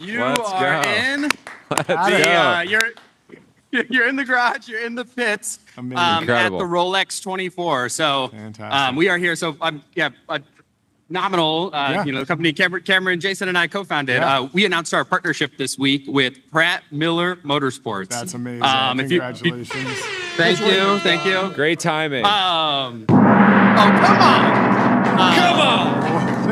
on. That's fantastic. Yeah, if you don't know who Pratt Miller Motorsports is, they are the heart and soul of the Corvette racing team in the IMSA Race Series. So, this is full on heavy metal sports car racing. This is American dynamism right here. This is Amen. I'm about 30 feet from a McLaren. Anyway, this entire garage is full of probably every famous sports car but I don't know if you know, but the most dominant of them all for the last 30 years has been this yellow Corvette right here. Very nice. And that yellow Corvette. Incredible. Look at that. Wow. They have a Nominal sticker. There we go. Incredible. How's it's good stuff. Have you caught any of qualifying yet, or have you just been too locked in?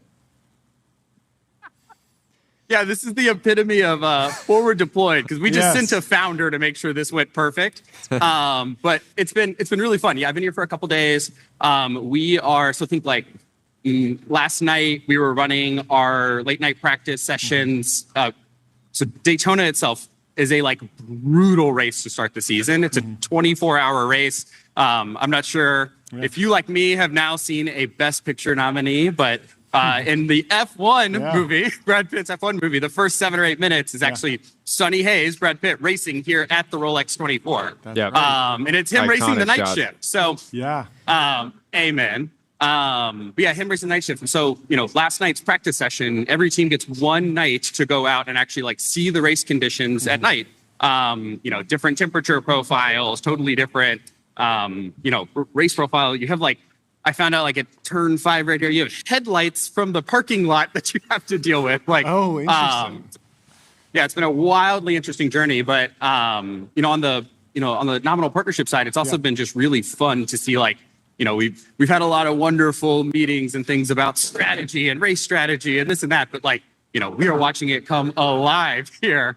So a lot of the practice and qualifying and everything else has come back to how do we help them use a lot of data to win. And the pressure's on, right? They're going for the fifth win this weekend. Is that right? Impressive. We've been following a little bit. Mostly the Shopify team. The Shopify team we've been following a lot. For Toby and DHH is out was actually really funny. There's a lot of tech people out there. It's great. There is, the tech community here is small but strong. It is the epitome of motorheads. It's people that late in life, found thermodynamics in their life and are this is the coolest thing ever. This is way cooler than Kubernetes. It's the best. It's the best. And for us, we're the timing's great. We were at the track with a friend of the show, Paul, on Sunday. And we were just doing really quick laps. We'd go out for 5-10 laps, and then take a quick break and kind of settle down. And we'd be spinning out on the fifth lap, and realizing actually when you're going these endurance races, it's also just from an engineering perspective. You take the car out for a couple laps and you let it cool down and check the tire pressure. 24 hours is endurance, not just for the humans, but for the actual vehicle. So can you talk a little bit about what goes into bringing that level of performance to the vehicle, what your role is, who the key players are in your world, who are you interfacing with?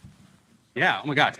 Okay, so 24 hours is brutal. You are right. The rest of the season, there is a 12-hour race in the season. I think that's in Sebring, but the rest of the season is 1, 2, 3, 4, 5, 6 hours, and you rip the car as hard as possible. So the 24-hour race, the strategy you're bringing in is much more around, of all the things you have to care about more than anything. The cars get beat to hell, but it's fuel. It's this bad boy will burn a full tank of fuel about once an hour. And so a lot of the pitch strategy, a lot of the totality of the race comes down to really managing all 24 hours well.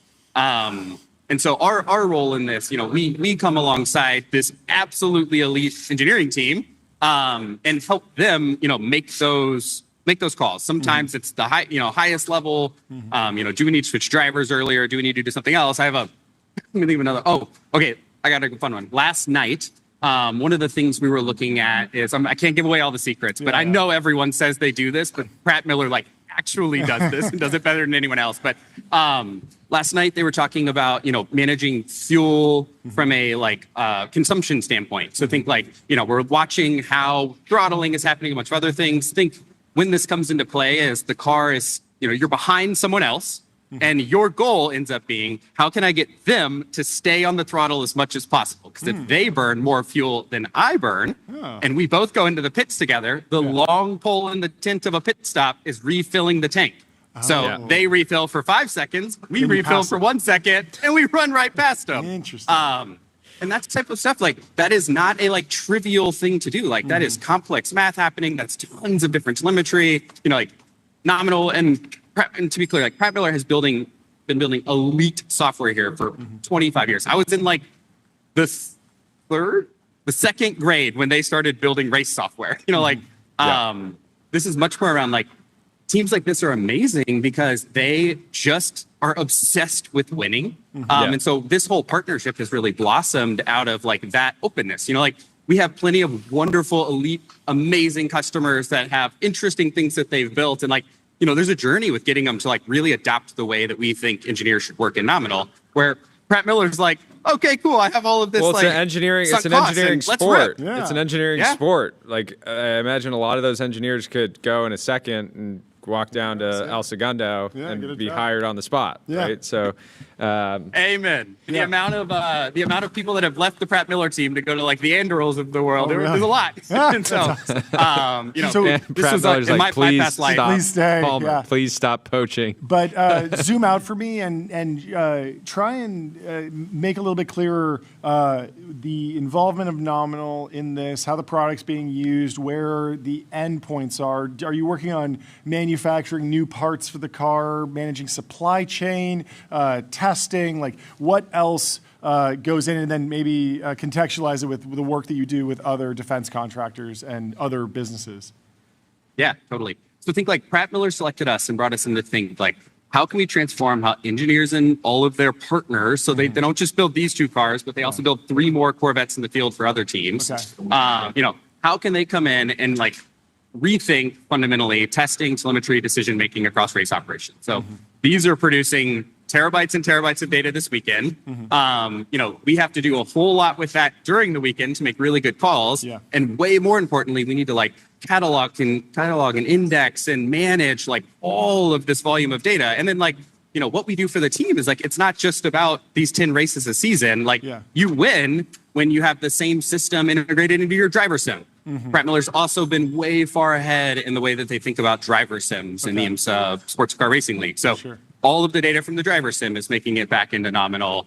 You know, we're helping them do like actually like rethink the like procedural operations of that and automating a lot of pieces of that. And this is like almost verbatim, you know, how companies in aerospace and defense, how companies in energy, you know, how our customers go get this work done across the board. It's just they have like win or lose on the line. So they just they rip it out of our hands. What about the other simulations that go on during a race series? I'm thinking back to the F1 movie. Most people are familiar with the scene where the F1 car is in the wind tunnel. Everyone can visualize the wind, the smoke flowing over a vehicle. Is that the type of data that someone could pull into Nominal and then analyze? Or are you acting more as just like a data layer and then there's another visualization software that would pull for that specific task? I imagine that there's a lot of point solutions still in place, but how do you fit into that?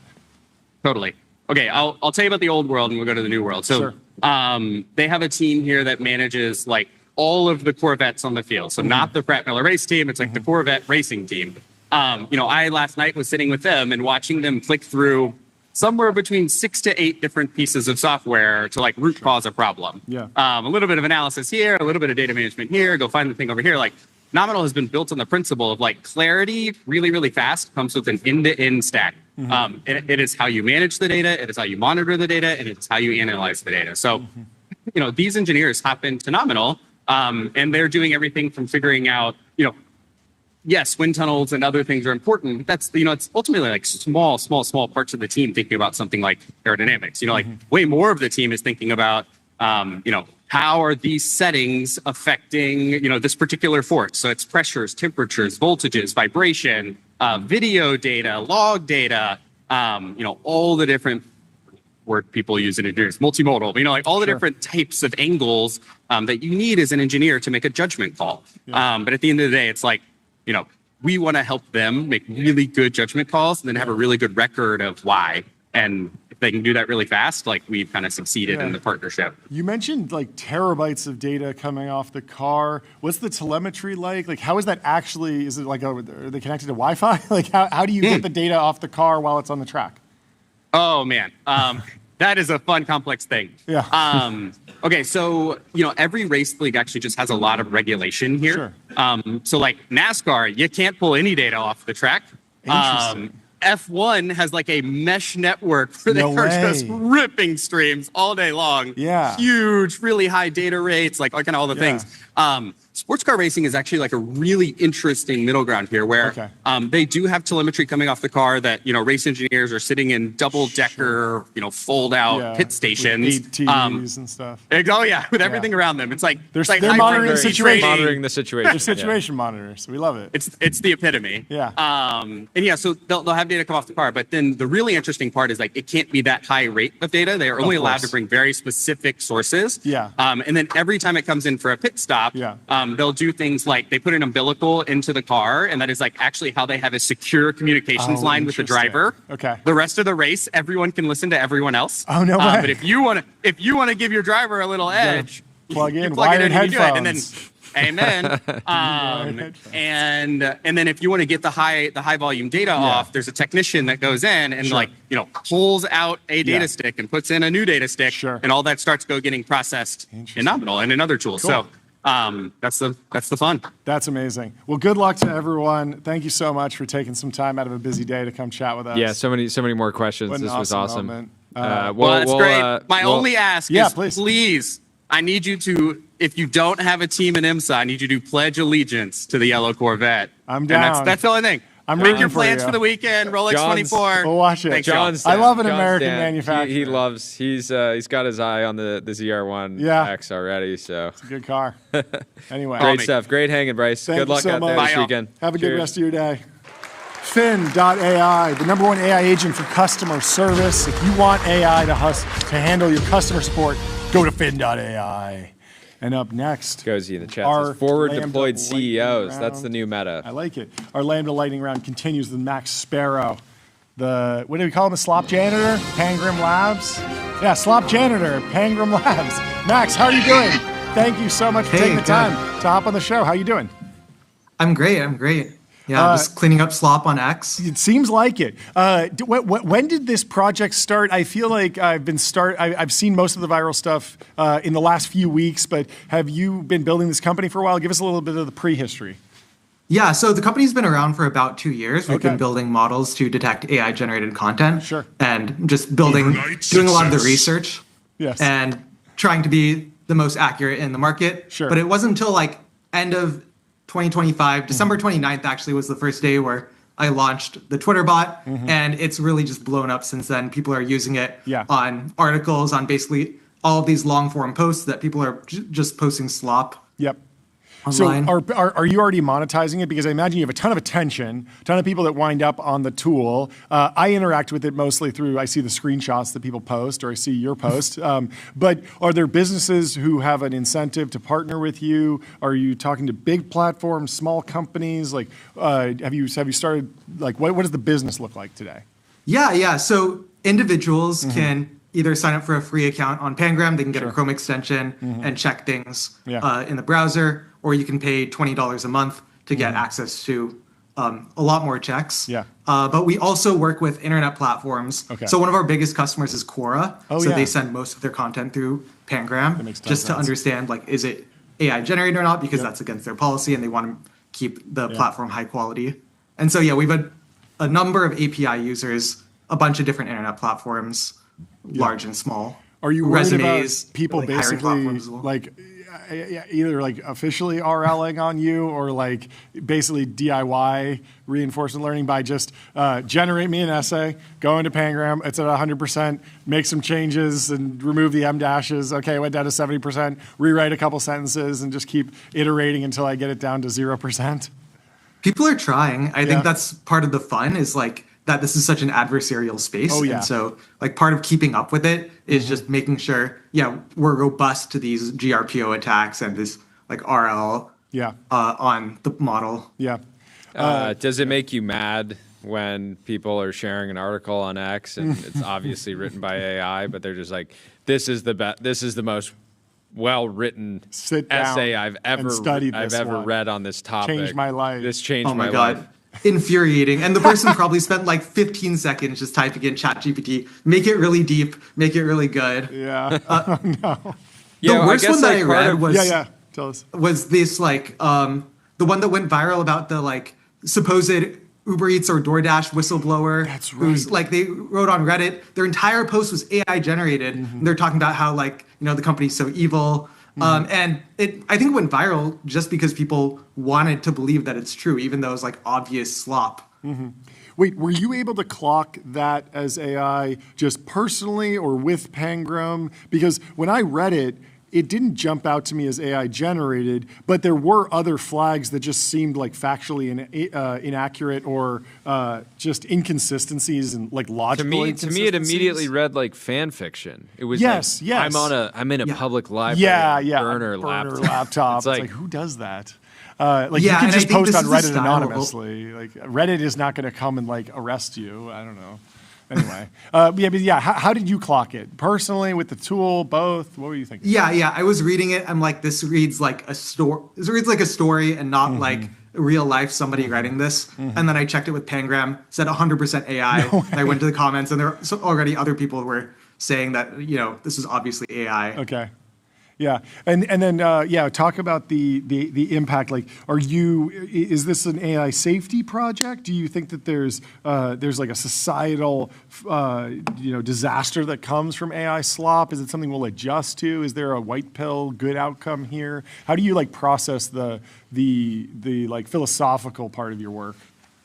Yeah, so I mean, I think a lot of the big labs are already doing a great job on the internal AI safety side, which is making sure Claude doesn't go out and like autonomously decide to kill everybody. Sure. But I think there's this like application layer, the like external AI safety of like, can people use AI for harm? And I think this is a great harm that people just like aren't really like thinking or even trying to tackle. I think like this threatens the internet as we know it today.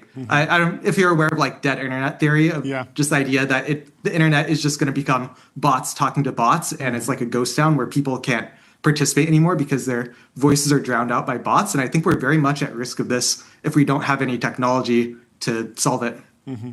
What do you think about the inverse? I posted that you could probably drive someone insane by just quote tweeting everything that they say with the 100% AI Pangram screenshot. Because I write a daily newsletter and I write about 500 words, and I never use AI to write it or even proofread it. There's typos in there. People will still accuse me of using AI, and so we're like, maybe we need to live stream me typing it or something. And I don't know, it just doesn't matter. But it is sort of infuriating when you take half an hour, you write out some thoughts, and then someone's like, oh, this is AI, or share the prompt. Even if they're joking, it's like kind of gets under your skin. What do you think about that? Yeah, no, it's annoying. And I mean, I think that's another reason why like we're building this technology is there are other AI detectors out there that have 1% or 5% false positive rate. And so they'll like incorrectly flag a lot of things, even like the Declaration of Independence.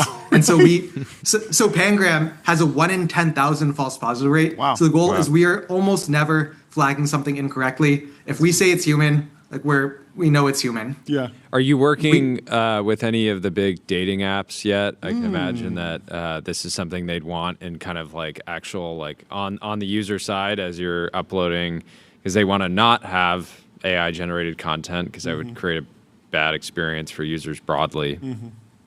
I cannot say. I've heard some about some issues from people who work in dating apps. Sure. And I think the issue is growing. I heard an interesting story from a former dating app engineer who said that they had bot problems 10 years ago. People would just go and write a Python script to just swipe on everyone and just send like basic messages. And he said that when they detected bot activity, if they banned them, the botter would just create another account. So what they did was they put them in like bot hell, basically, where they would only talk to other bots, which is a funny solution because then their system says, hey, I'm still on the app, it's still working, I'm still seeing all the API requests, everything's working, but they're just only interacting with other bots. But you can imagine getting false positive into that and just it being the worst experience. You're like, I didn't meet anyone. Everyone on this app's a bot. So there's a whole bunch of funny nuance things. I do want to ask about image generation, image detection that somewhat relates to. So what I was trying to get at is like where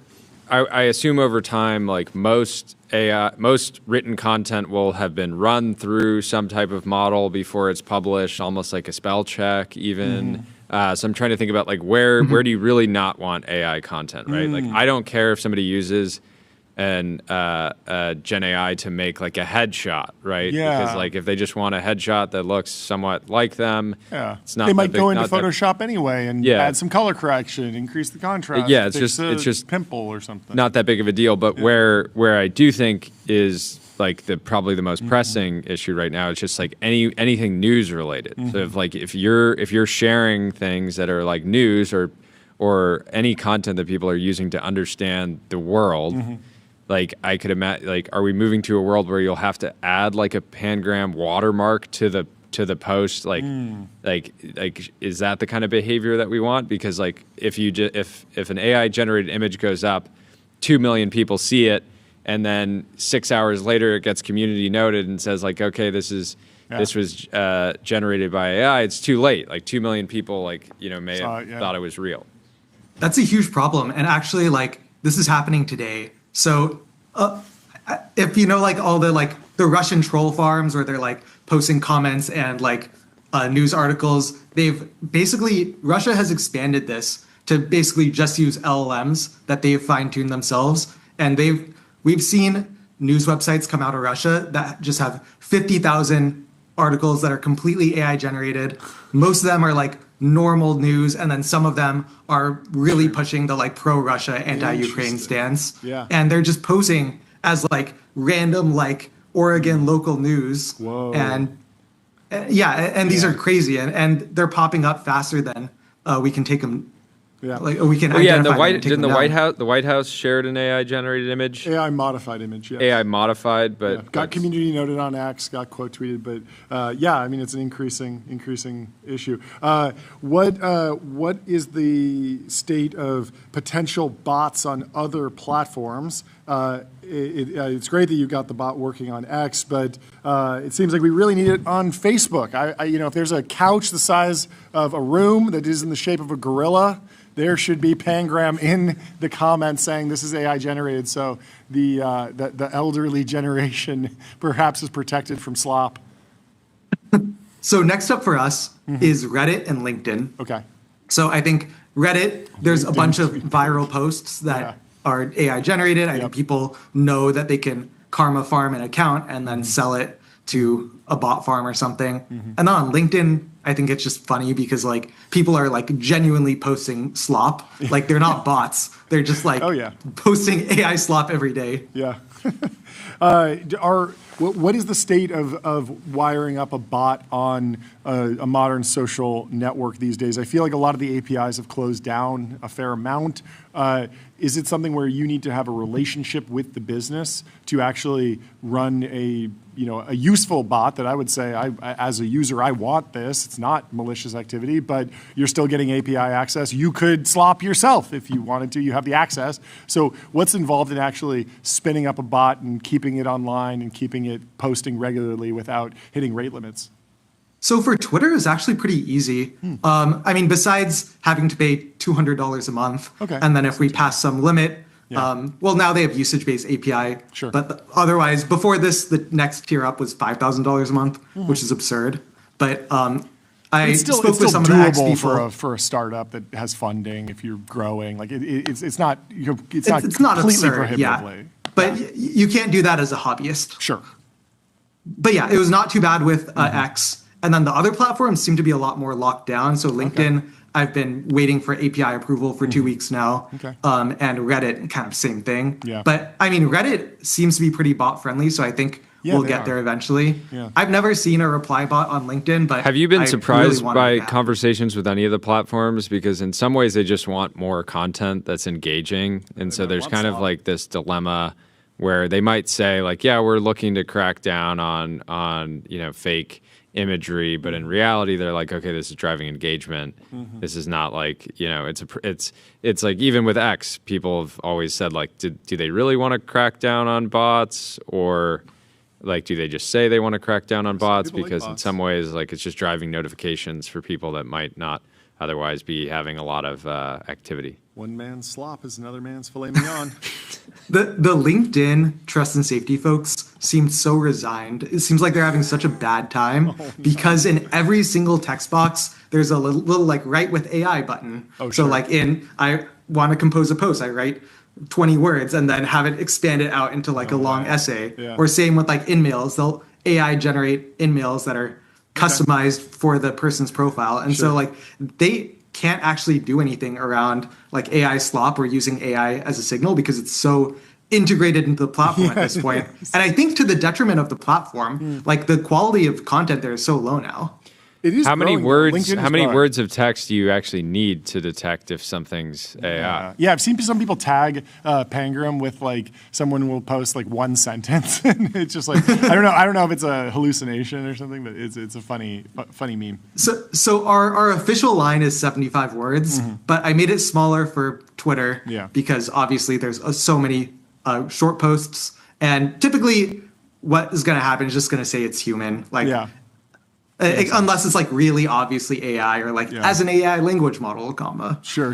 Yeah. Yeah. The main it almost doesn't really matter because like I really want to know if something's AI if it's really long. Yeah. Okay, Totally. I only want to read this time? for the most part if I know that somebody put in a lot of effort to actually say something. And there is the flip side, which is like if someone does a really cool deep research report in one of the LLMs and then they just shared a link to it and they're just like, hey, I was interested in this particular research report. I generated it. You can just click here and read exactly what the prompt result was. I might be down because I like reading deep research reports sometimes if I prompt them, and I might be interested in what you prompted. The funniest short Pangram request is always someone will say, is this article AI? And then Pangram will come back and say, yeah, it's 100% AI. And then someone will say, is the request to call Pangram AI? And Pangram will say, like, no, it's not. It's human. No.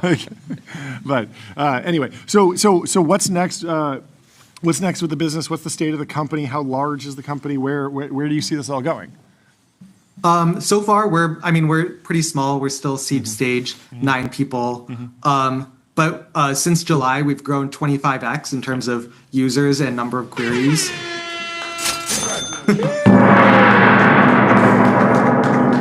There we go. Nothing like we've 20. seen a lot of we've seen a lot of interest basically in this consumer level interest. Just like I want to know what's slop or not. I'm not like a teacher. I'm not a writer. I just want to know that what I'm reading is authentic. And so, what's next for us? In my opinion, look forward to a Chrome extension that's like ad block, but for slop. Ooh, I like just gonna automatically block everything that's slop on the internet. Do you own slopperNot.com?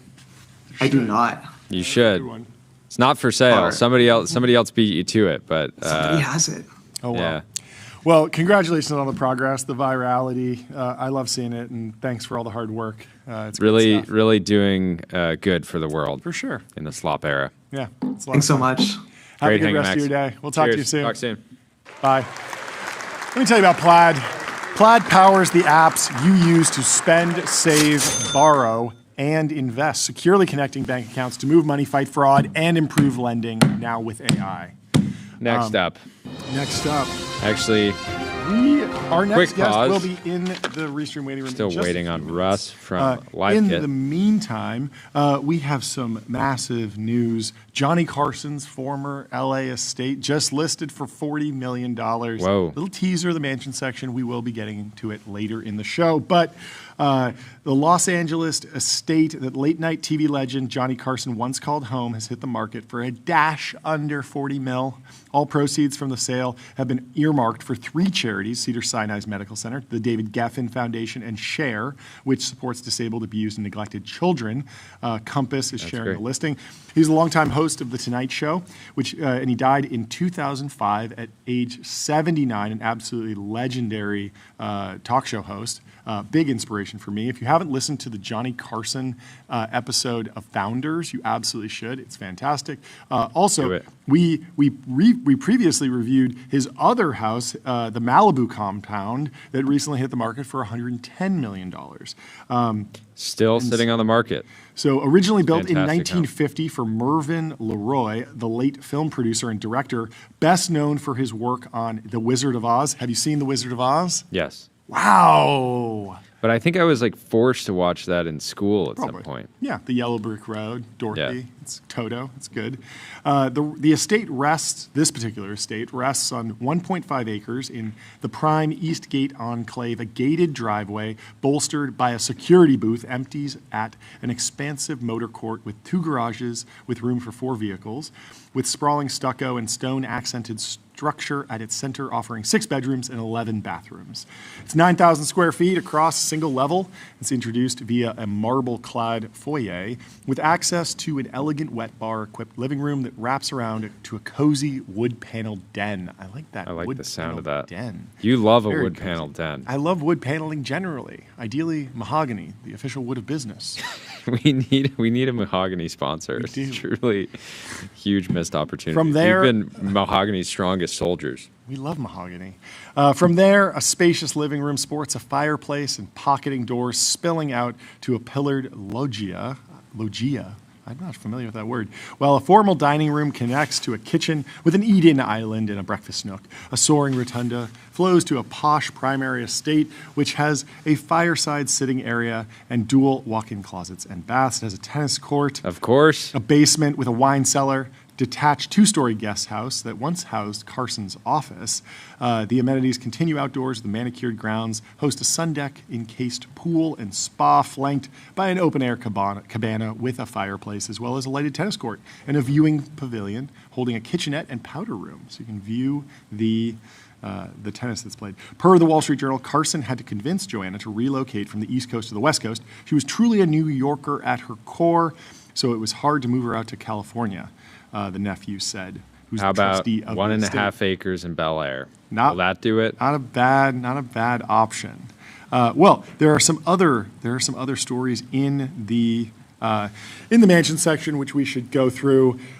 First, let me tell you about Railway. Railway simplifies software deployment, web apps, servers, and databases run in one place with scaling, monitoring, and security built in. I loved hanging with Jake yesterday. He is potentially a Joe Rogan CEO.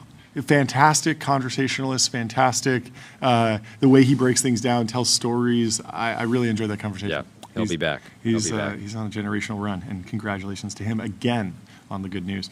So the Call of Duty creator, Dave Anthony, has a custom Bel Air mansion. It just sold for $22 million. And we will tell you more about this property after our next guest joins, because we have Russ from LiveKit in the TBPN Ultradome. Welcome to the show. How are you doing, Russ? Yo, Jordan. How you doing? Good to see you. Great to be back. Good yeah, to see you guys. thanks so much. First, kick us off. Give us the news. What happened? Dude, the news. LiveKit is a unicorn. Woo! Whoa. A $100 million Series C at a $1 billion valuation, led by Index Ventures, Salesforce, Altimeter's in, Redpoint's in, and you're now a $1 billion company. How does it feel? Feels amazing. Is the job finished? Is the job finished? Yeah. Overnight success. No, definitely not. It's day zero, but yeah, it took 20 years. It's pretty incredible. What were the key growth unlocks, the key KPIs? What was the first slide in the deck that got the deal done? Is there a break in the graph, or has it just been continual growth and you're ready to take the next step? Yeah, I think it's really been kind of, I think like voice AI has really just started to grow and explode. And, I sometimes refer to us as the accidental AI company because we never meant to be an AI company. Mm-hmm. We were video conferencing, live streaming infrastructure, and then we started to work with OpenAI on ChatGPT voice mode, and everything changed at that moment. Rest is history. What do you see as the key user experience UI features to a great voice mode experience? I deliberately daily drive all of the major LLM platforms now, and I'm starting to notice little subtleties about, does this one have the ability to go back 15 seconds, forward 15 seconds, make it like a podcast player, more familiar UI? What do you think is the most important for a potential customer to, if they're implementing a voice experience, how much should they make it feel like a podcast versus an avatar that they're interfacing with? What's your feeling on that? I think it depends on the use case. So I think if you were to separate it into two broad buckets, I think that there's like the personal assistants, right, that you kind of talk to as a friend or a companion. For those kinds of use cases, I think feeling very human-like. So latency, I think, is an important factor across both like B2B use cases and B2C use cases.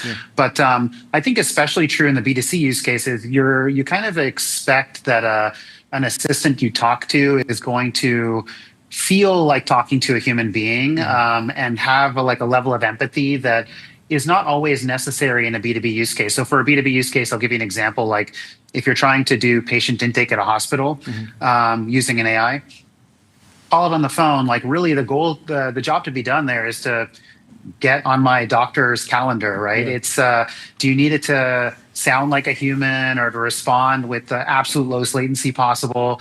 No, you need it to be reliable. So you need to make sure that it's going to actually, qualify the user calling in, make sure they have insurance, figure out what's their, affliction, and then get them onto the doctor's calendar, 99.999% of the time or 100% of the time. And so the reliability of the voice agent is most important for the B2B use cases. And then maybe like the empathy and realism is more critical for kind of these B2C use cases. What are your predictions or keys to success with the new Siri? There's been a bunch of news about Apple did a deal with Google. They got the best model. They got a great model powering it, but there's a lot of work that they need to do on the actual voice experience side. What would your best practices be for Siri V2? Siri V2, I think the two most important things. I think the realism aspect is going to be there. I mean, if they're using a model from Google like Gemini Live, their kind of voice-to-voice model is quite good. Feels quite realistic. Maybe one area where it could use a bit more. It could use a bit more empathy in some places, I think. And they just acquired a company called Hume in the space, which has a pretty strong kind of deal. Yeah, that's right. The licensing deal. So that model has a lot of emotion and does sentiment analysis in real time. And so I think that'll be an important unlock for Apple as they're using the Google model for this new Siri. I think the other thing is just having access to the right knowledge and reliability. Like the thing that just kills you with the original version of Siri is it's not reliable. It can't do half the things, and sometimes it does a web search when you actually just want an answer. And it's so I think the reliability of it and making sure it has access to the right tools and can invoke those tools at the right time. I think that's going to be another critical thing. But Apple's pretty incredible when they focus and try to nail an experience. So I think they'll get it done. One interesting thing about Siri is there is a woman who voiced Siri. There's a singular voice, and I think everyone, no matter how much they use Siri, if they hear the voice, they're familiar with that identity. How do you think about companies that offer either one singular voice and they just build a brand around it, and that is really an embodiment of this particular AI system? They give it a name and a personality, and it has one voice, versus giving the consumer the option to have multiple voices or even steer the voice over time with real-time sentiment analysis. Yeah, I think it depends again on the use case. So I think I'm glad you brought this up. So for Apple, for Siri 2.0, right, we're talking about a digital assistant or a voice assistant that is running at the scale of the entire world, right? Apple devices are everywhere. And so when you think about delivering a great experience at scale like that, or at that level of scale, you have to think about kind of how do you meet the user where they are. So to speak on voices in particular, it can't just be one voice. I mean, it has to speak different languages well. Right, that's one thing. It culturally, you have to think about accents and some of the paralinguistic cues. If I say or the way that I speak also varies, or the way someone speaks varies across cultures as well, varies across languages. There's different customs, and so if you're trying to build a voice assistant that can meet the needs or feel like the right experience at the scale of the entire world. you have to go really deep on kind of all of these different aspects, conversational dynamics. What are the right voices? Do they have the right accents? Do they speak the right languages reliably? All of that stuff matters. And so that's something that at Apple's scale and scope, they have to solve that. For something that's a bit more contained, like at a hospital in a particular part of the U.S., you may not have the same kind of constraints or requirements. What's your opportunity in robotics? It's the next big wave. I think that robotics has kind of this 80% overlap with voice AI, in that you can think of like a humanoid robot, which are a lot of the robots that are getting built now by companies. You're not going to interact with that robot with a keyboard. You're gonna talk to it, and it's going to have this additional capability where it's going to have eyes and be able to see you and move in response to what you do and your actions. And so you're going to talk to that thing, and that's the overlap. But then there's a lot of other new stuff that you have to do in the robotics use case, because it has vision and because it has limited connectivity. So that robot may be out there in the field. It may not always be able to connect to the network. You may need to be able to do things kind of locally or on a local network if connectivity is compromised. So there's like a lot of opportunity to build in the robotics space. It's still a bit earlier than I would say voice AI is now, in terms of like how it's scaling up and being adopted. But it's a wave behind voice AI that I think is going to be even bigger than voice AI. Are you tracking benchmarks around latency? I'm interested to know what you think about the progress to reduce latency in voice interfaces, and particularly what the bottlenecks are. Do we need to just distill models down further? Do we need custom silicon? Are there going to be dedicated chips, ASICs for inferencing voice models? Because I'm not sure if you've seen those Instagram reels where people are doing like the human impression of ChatGPT voice mode, and they sort of like pause. Sure. And it's funny. It's a very talk about the guy who's like, I'm lying in front of the train tracks. Oh no, not that. But you've probably seen these. You're seeing your product in action. Honestly, it's a great ad for voice mode. But it feels very much like we're almost in like the dial-up internet era of these voice interfaces, where there's this like little delay, and that's clearly going away. But I'm interested to know, like, technically what needs to happen to remove the delay from voice interfaces. Yeah, so the way to think about it is that there's kind of a bunch of different components to this end-to-end experience of like I speak, model thinks, model speaks back, right? And along that kind of path, you have the network latency. I'm speaking only to the primary components. There's a bunch of little things too in the middle as well, but there's network latency, so getting the voice from me to the machine, wherever it's located. Then there's like the process of understanding, when am I done speaking? That's called turn detection. Like, when am I done sharing my thoughts? And then the model can now speak back to me, or think and then speak back to me. So there's the step of figuring out when is the user done speaking. That introduces some latency. Then there's the actual inference part of it, and it depends on whether you're using a full voice-to-voice model, so a model that takes in voice directly and spits out voice, or whether you're doing a cascade approach where it's the first model converts it into text, the next model is the LLM, and then the next model is taking the tokens coming out of the LLM and turning it back into speech. If it's the kind of the cascaded approach, then you have like 3 different spots where additional latency can come in, right? Like, there's 3 models here. They all have to run, and then they have to pass information between each of those models. So there's another latency or place where latency creeps in. And then when the model finally spits out voice, whether that's from a TTS model or from the voice-to-voice LLM itself, then you have latency of the network, where the AI's voice travels over the network and then is played out on my phone. And so it turns out you can actually like shrink the latency in each of these different components. Where are you going to get the biggest bang for the buck? I would say there's 2 places where you get the biggest bang for the buck. The first one, 3 places. The first one is that kind of 3 models or 1 model. So is it voice going straight into the model and then being processed and then spit out? Or are you actually doing this kind of like handoff between 3 different models? That's the first spot where you're going to get a big reduction in latency. The second place where you'll get a big reduction in latency is on the turn detection piece. So figuring out like when is the user done speaking, and having the delay be as short as possible between, okay, the user's done speaking, let me pipe the data straight into the model, or maybe I'm already streaming it into the model, and then it's deciding when the user's done speaking and has its response ready to go. And then the third place is on queuing. So like you have many, many people that are trying to hit these models at once. They're all using voice mode or et cetera at the same time. How do you figure out how to load balance that workload, that demand that users have, that speech data that the users are sending to the model?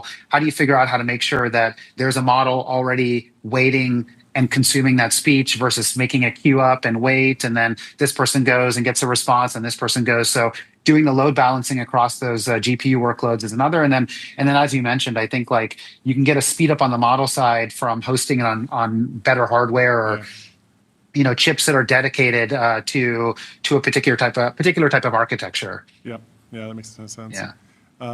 That's exciting. Are you focused, like you're raising a lot of money right now, is this focused on OpEx, CapEx? Are you going to build your own data centers? Have you confronted like the build versus buy debate internally? Yeah, I think for data centers, I mean, we have really healthy margins now, so there's no pressure to go and build our own metal yet, but we'll get there over time. Sure. That's something that we've always talked about. Eventually, kind of fully vertically integrating the stack. But, I think that the capital for us is going to be used in two primary ways. I think the first one is that we started our life as like network infrastructure, but it turned, and that's used to be the product that we sold even for voice AI companies. But it turns out that like, when we were selling voice network infrastructure, someone would say, "Well, how do I like test this model? I built it with your software, and now I'm running it on your network. Like, but how do I test it?" And we're like, "Well, go over here, use this vendor, and figure it out. Like, glue this stuff together." And then they were like, "Well, how do I deploy it?" And we're like, "Well, use this vendor." And then they're like, "Well, how do I observe it?" And like, all the data generated, like, do I use Datadog? What do I do here? And we're like, "Well, you can kind of piece it together this way." And we kept hearing this over and over and over. And then we said, okay, well, we're just going to start building out all the pieces, because right now, building a web application is very familiar, very easy. And you usually have one single platform that allows you to build out the entire thing, right? Like Next.js has kind of become this default. Next.js and Vercel have become like the default platform for building out a web application.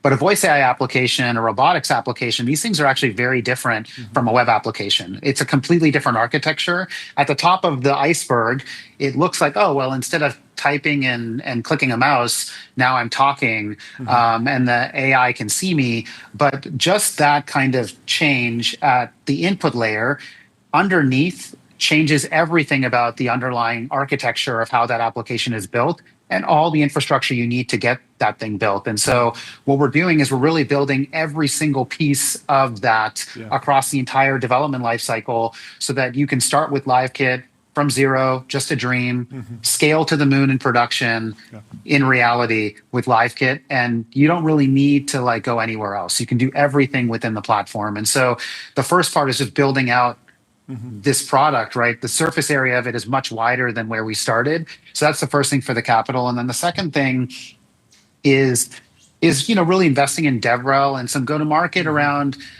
education, like helping developers understand how can they leverage this platform to accelerate what they're trying to build.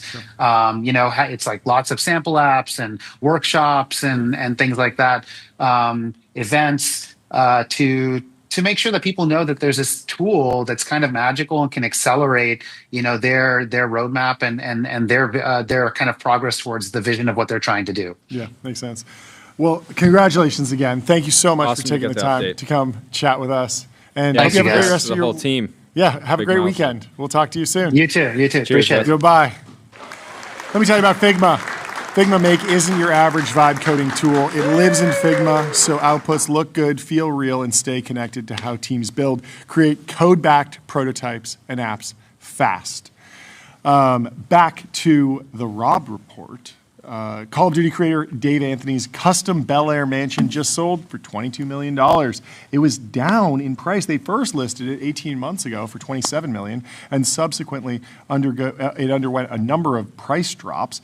He was the pioneering video game writer, director, and producer. He offloaded the residence in the posh Bel Air neighborhood of Los Angeles he acquired 15 years ago in 2010. He paid $3.5 million for it, did some renovations. Now he has sold it for $22 million. The sprawling brick and limestone home sold to an unidentified buyer, repped by Ron Smith and David Berg of Compass for $22 million, which is a lot less than the creator of the blockbuster Call of Duty Black Ops franchise originally wanted. However, it's still a whopping $18.5 million more than he and his wife paid for an existing 1940s house on the hillside property before raising it and embarking upon a custom rebuild in 2018. So they bought it when did they buy it? They bought it 15 years ago, and then 18 years go by, then they do the custom rebuild. Wow. Completed in 2022. Fantastic. You're a fan. It's set on a gated and hedged hillside parcel spanning almost 3/4 of an acre. The Oren-Dothan designed abode now offers 7 bedrooms, 8 full baths, and 2 powder rooms in roughly 9,000 square feet of H-shaped living space across 3 levels. English country-inspired interiors by Marie Carson and ML Design sport plastered brick walls and floors clad in wood imported from Germany's Black Forest, plus smart home and security systems. Standing out on the main level is a fireside living room with a vaulted oak beam ceiling. John, if you've seen Star Wars, you'll love this room. Have you seen Star Wars? I have seen Star Wars, Jordy. I've seen all of them multiple times. I am a fan. The kitchen is outfitted with a fossilized stone eat-in island decor and sub-zero appliances and a windowed breakfast nook with built-in banquet seating, while the primary suite has a projector and a retractable 100-foot screen. Wow, that is a big TV. Or projector. A seating area that opens to a balcony and a marble bath anchored by a nickel soaking tub. Lower level features a soundproof movie theater. So they have a 100-inch projector in the master, and then you go downstairs and there's a soundproof movie theater. This guy liked media. Makes sense. Film enjoyer. Maybe he was playing Call of Duty on these on the movie theater screen. It has cashmere recliners and an entertainment lounge with a bar and a climatized wine cellar. And upstairs, a mirrored gym in a dark-hued study. We love the dark-hued studies here. This is the second one we've found so far. It's also soundproof. It has a wet bar and bookshelves concealing a server area that doubles as a panic room. Interesting. Outdoors, the grounds host a tiled zero-edge pool with a Baja shelf and spa, grilling station, fire pit, conversation area, and fountain with lights and jets choreographed to music. Interesting. There's also a cobblestone motor court flanking a 2-car garage. Born in Liverpool, England, Anthony relocated in 2004 to Los Angeles, where he worked on Call of Duty, one of the best-selling video game franchises of all time, with more than 500 million copies sold to date. His breakout came in 2010 with Black Ops, which he directed and wrote. He also wrote and directed the sequel. He went on to launch the gaming studio Deviation Games, which recently closed up shop. As of now, he's reportedly pursuing a new challenge professionally. Well, we'll have to have him on the show and get the update of what he's doing next. Have you played Black Ops? Or were you strictly Modern Warfare? You played Black Ops. I enjoyed Black Ops as well. Were you, Tyler, were you a Black Ops kid? Yeah, Black Ops 2. Black Ops 2 was the one? Yeah. I guess Black Ops 3 maybe. Sort of underrated. I've always been a fan of the single player the experiences, I think, more than the average. The multiplayer is still fun. You mean like zombies or campaign? No, campaign. I feel like there was actually one Call of Duty recently. You would be just a campaign guy. I like the campaign. It's very cinematic. It's like a James Bond movie. You know that meme of what Greenland's going to look like, and it's from Black Ops 2, where they're on the snowmobiles and they're shooting people they're going through the forest. That's an iconic scene. I like the big set pieces. I like the stories. Yeah, it might not be. That's probably the most memorable campaign moment in any. No, it's definitely No Russian. Yeah, No Russian. Yeah. Did you ever play that, Jordy? Wow. No. Fake gamer over here. Which version was it? Fake gamer. It's in Modern Warfare, right? I actually don't know. I don't know. I think it's Modern Warfare. No Russian is it was a very controversial scene. That one was super dark. Because you go behind the scenes and you're embedded as a Russian. You're doing like a false flag attack basically, and your job is to shoot a bunch of people in an airport, which is very aggressive, very controversial, super dark, but certainly memorable.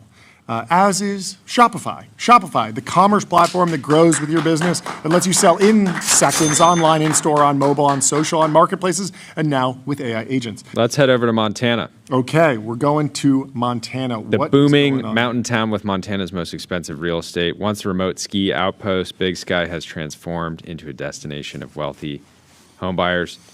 In southwestern Montana, near Yellowstone National Park, is Big Sky, a mountain community that emerged around 1973 with the opening of remote ski area Big Sky Resort. Over time, Big Sky has transformed from a scattering of residences and businesses into a true town. Lately, the 10-year Big Sky 2025 plan added new world-class ski infrastructure, a modern luxury residential resort, to reshaping the property landscape. This is helping push Big Sky to the top of the state's price charts, with a median listing of $3.05 million in December. Despite this growth, the community keeps an authentic Montana feel. Dressing up still means putting on cowboy boots, jeans, and maybe, just maybe, a cowboy hat.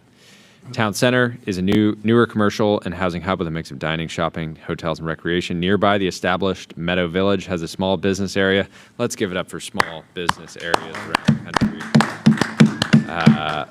And a residential feel. Together, these two districts have merged into Big Sky's growing downtown Lone Mountain Ranch. This historic guest ranch with a Western vibe dates back to 1915, so before, I guess, the town actually formed. Okay. It's known for antler-adorned horn and cantle restaurant We and got a to give saloon. some tips to folks who are heading out to Big Sky. There are memberships that you must obtain. Big Sky has 3 exclusive ski-in, ski-out private residential clubs. You got the Yellowstone Club, founded Spanish in the Peaks. 1990s, offers classic timber aesthetics, private ski terrain, and a Tom Westcott designed golf course, in addition to a variety of housing options. Montage Big Sky Resort opened in 2021 and is within Big Sky's Spanish Peaks community, which you mentioned. It has a 139-room hotel and private residences. Ownership provides an opportunity to join Spanish Peaks Mountain Club. And then there is the one and only Moonlight Basin Resort on the grounds of the Moonlight Basin Club. Yeah, this just opened. This is great I if have you're two into friends Moonlight. there right now. It looks incredible.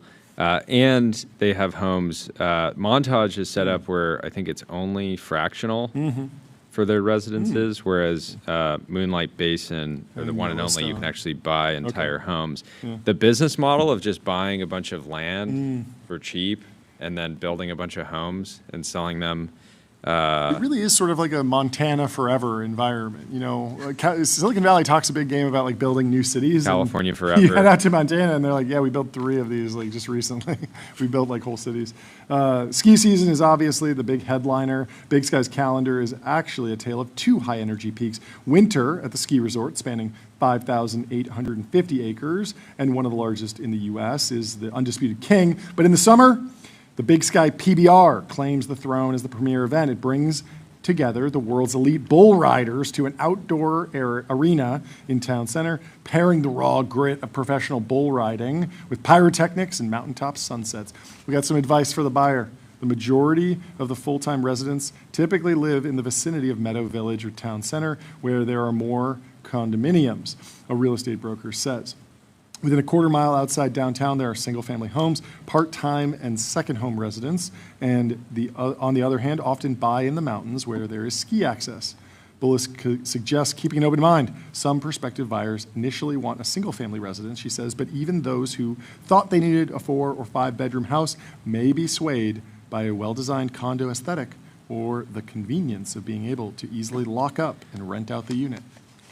Alex Waters, who we were with on Sunday with Paul, he is running the racing program out at Willow Springs. He's setting up a new members club in Bozeman that allows you to buy garages, which means that you will have a primary or not necessarily a primary, but you will have a residence on Montana, which means you can get away with there was a loophole with you could set up an LLC in Montana, Register cars there. buy a car, and then avoid the 10% sales tax or whatever it is. The here in old California. whistling diesel. But that's been getting cracked down on. It never really was obvious that it was legal at all. I think it wasn't. It also wasn't aesthetically it was a little offensive to some people. They said there was sort of a carve out if it was like, oh, you had to do it because of certain regulations, like a certain car couldn't get approved. But there were a lot of people that were like, hey, you bought a $800,000 car. Why can't you just afford to pay the taxes, the sales tax or whatever? Why are you nickel and diming? Like, can you really afford that Lambo if you can't just put a California license plate on it? It always had like a little bit of like an aesthetic, like, you're skipping. Well, skipping some people were doing that specifically because their cars wouldn't pass smog exactly. in California. Yeah, if they're old or retro, like you sort of get a pass. Anyway, Graphite. Code review for the age of AI. Graphite helps teams on GitHub ship higher quality software faster. Graphite. Did you see Amon is headed to C? No way. Got a video here. Okay, let's play it. Pull up this video. Yeah. Amon at sea. They're calling it a philosophy. Is it it's a boat? It's a cruise ship? Let's play this. Looks nice. Got a nice big bedroom. This is on a boat? Is this AI slop? Is this AI or CGI or is this real? Now we need to know. Let's go to the comments. Oh, the goat. I honestly thought that goat was in the video. That did fool me.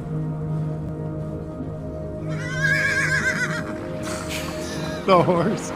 That is a big boat. Wow. That's it does a big look boat. Like they actually built this thing. Will this get you to They're go on gentrifying cruise? cruises, John. Incredibly, absolutely incredible. You truly nailed it. Wow. The comments? Adoring. People love it. Amangati is the embodiment of space and seclusion, comprising just 47 spacious suites. The yacht is imbued with the same quiet elegance as Amon's sanctuaries on land, with unparalleled service from the onboard team, attuned to discretion. So it's a big detail. yacht, John, but it's a lot of people. Yeah. You're looking at hanging out with it's over 100 people with the staff, I would assume. Yeah. You got 47 suites, a couple people per suite, and then the staff. That's a lot of people to be on a boat. I'm sure it'll be an amazing experience. Are you signing up?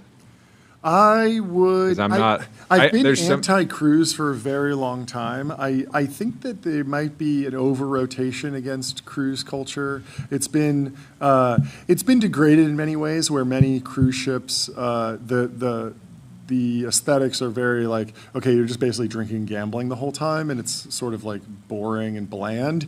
And it's certainly not the correct cultural way to visit a country. Like, if you're just like, yeah, I've been to, France. No, I didn't go on land. I was just on this boat drinking and gambling the whole time. It feels uncultured sometimes, but I think that certain cruise ships might offer specific things that people might enjoy. It depends on what you're going for and what the community will be like on the boat, what the goals are. Who knows? Maybe it's all slot machines on the Amon. I stayed in Montenegro for a couple weeks once, and it was so funny because you'd just be in like the most quaint little village, like by the sea. Yeah. There's tiny little boats out. Yeah. It's totally idyllic. And then just like this massive cruise ship would just like roll into to the port of this tiny town, and it would kind of kill the vibe. I like the smaller boats. I like a catamaran, something you can scuba dive on. I guess my big question with the Amman cruise is, like, if you're staying at Amman, it's probably think like $50K for the week for a room. Especially during peak season, and so assume, and like renting like a pretty nice yacht with a full staff that's private is like probably it's that's around like the same. Or potentially like slightly more, but I'm not sold that this is going to to be that great of a trade. Well, so the thing is, especially if you're going with friends, you're just like, do you want to go on the Amman? Do you want to go on the Amman boat? Yeah.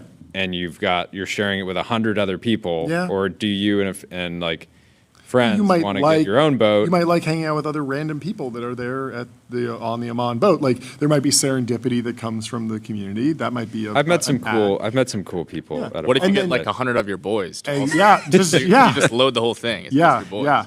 Maybe like 200. Pack them 4 in each suite. You know, you take the mattress off the bed, and then half the dudes sleep on the box spring, and then half the dudes sleep on the mattress. That on the would be floor. such a funny bit to run on the Aman. Yes. Is basically pick the most like figure out like what is like the least desirable dates like next year. Yes. For cruising in general, and then all of your friends book it at the same time. It's like a fraternity offset. Yeah, that would be good.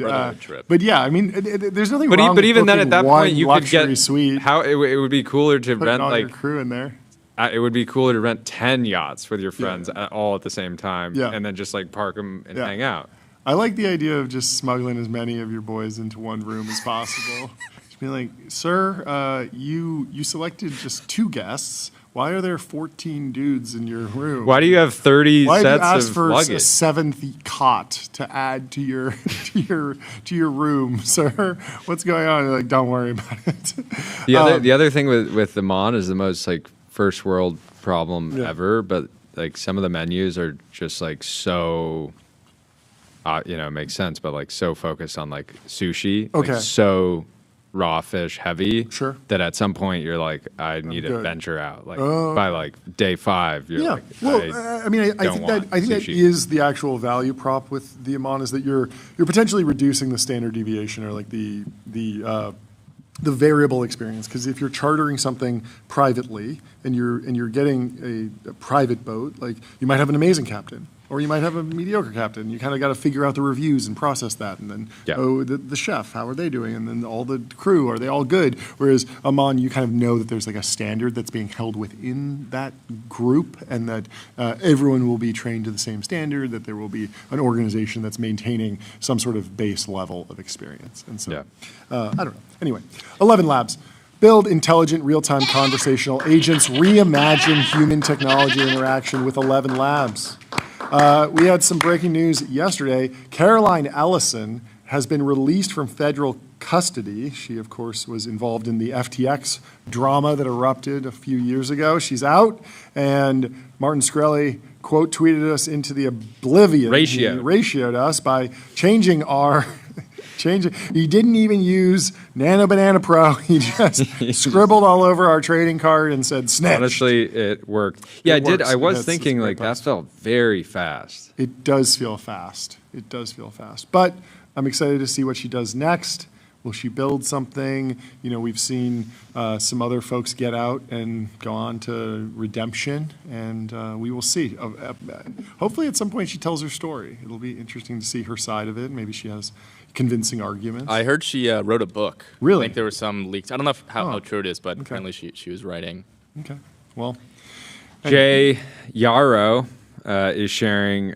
Joe was highlighting Intel sold off after earnings yesterday. And Jay is particularly disappointed because he says, I'm a U.S. citizen, and our sovereign wealth fund owns this one. Yeah, bad day. We all lost something today. Bad day to be a U.S. citizen.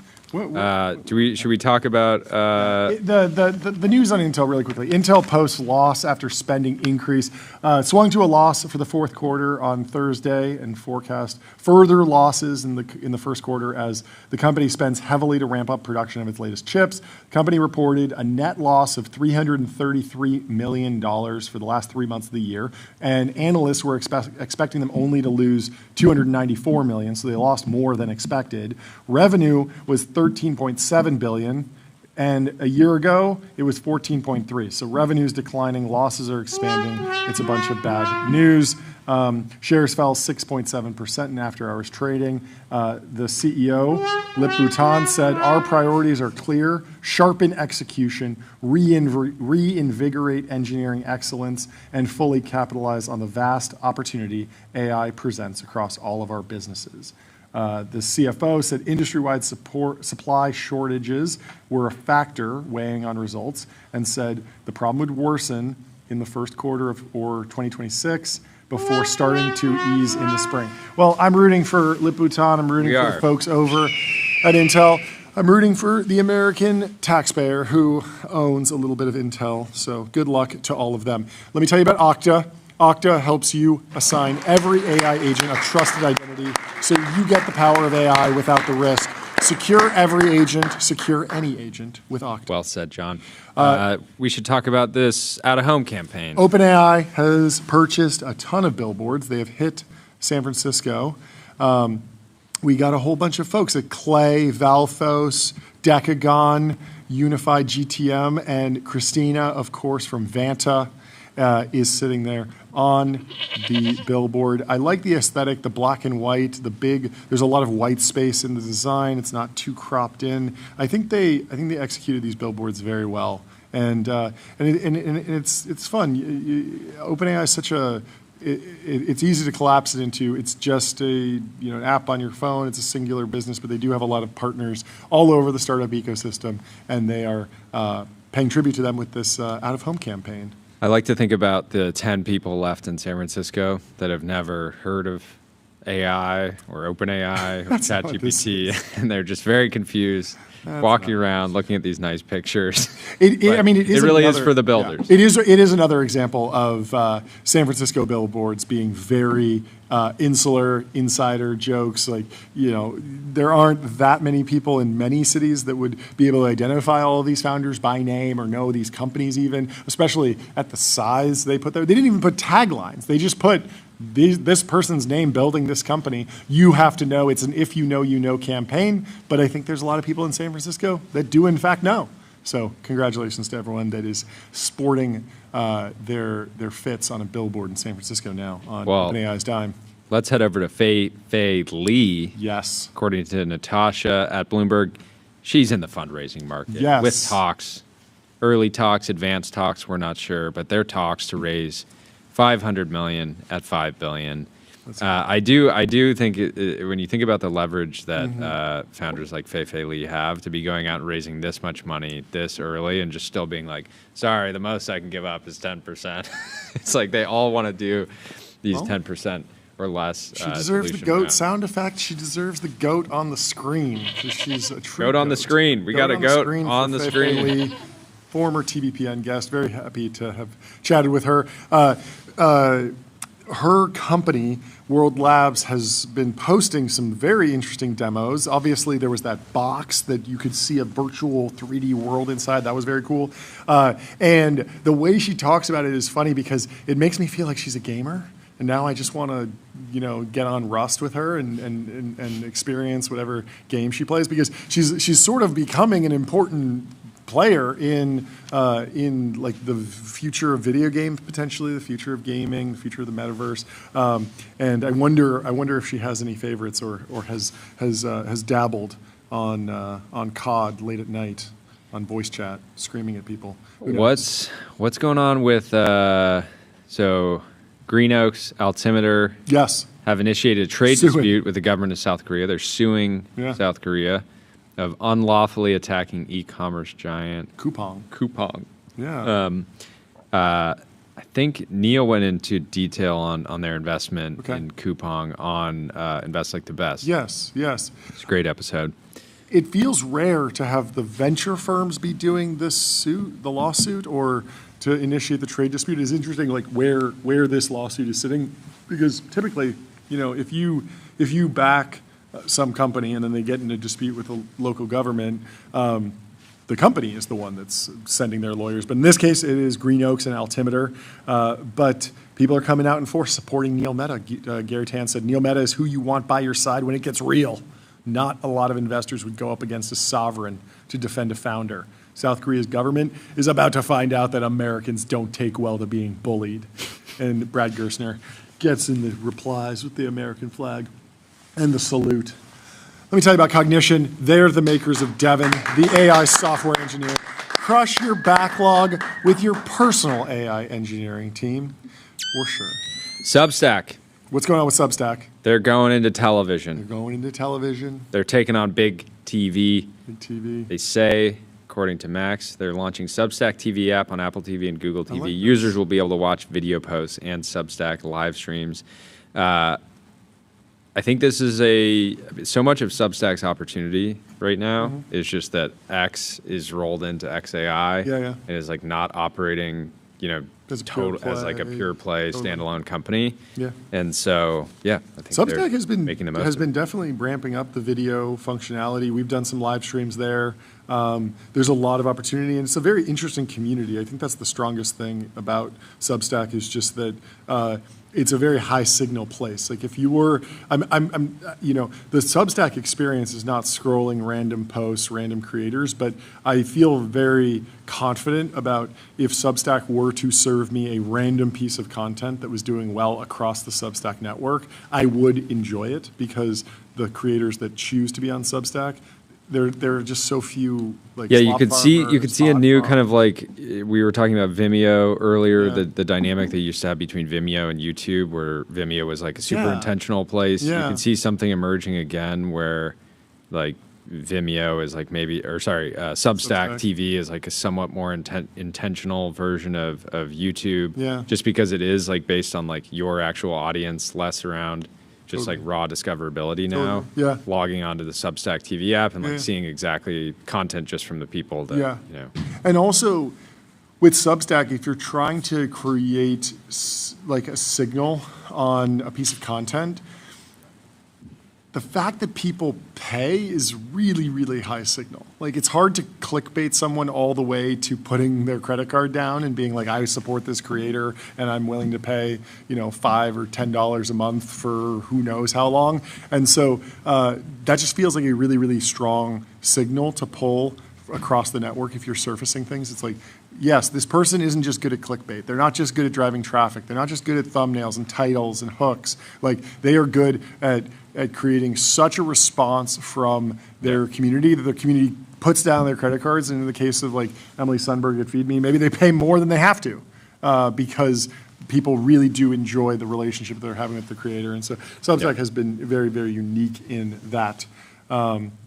Anyway, there are always more posts. Did you see these people clearly have not read Rocco's Basilisk? Yes, what do they say? They're tearing up the Waymos in SF. That's not good news. We I can don't pull up like this that at video all. here. They're really jumping on this. This is a new one because Waymos have been attacked Getting in the stomped past. out.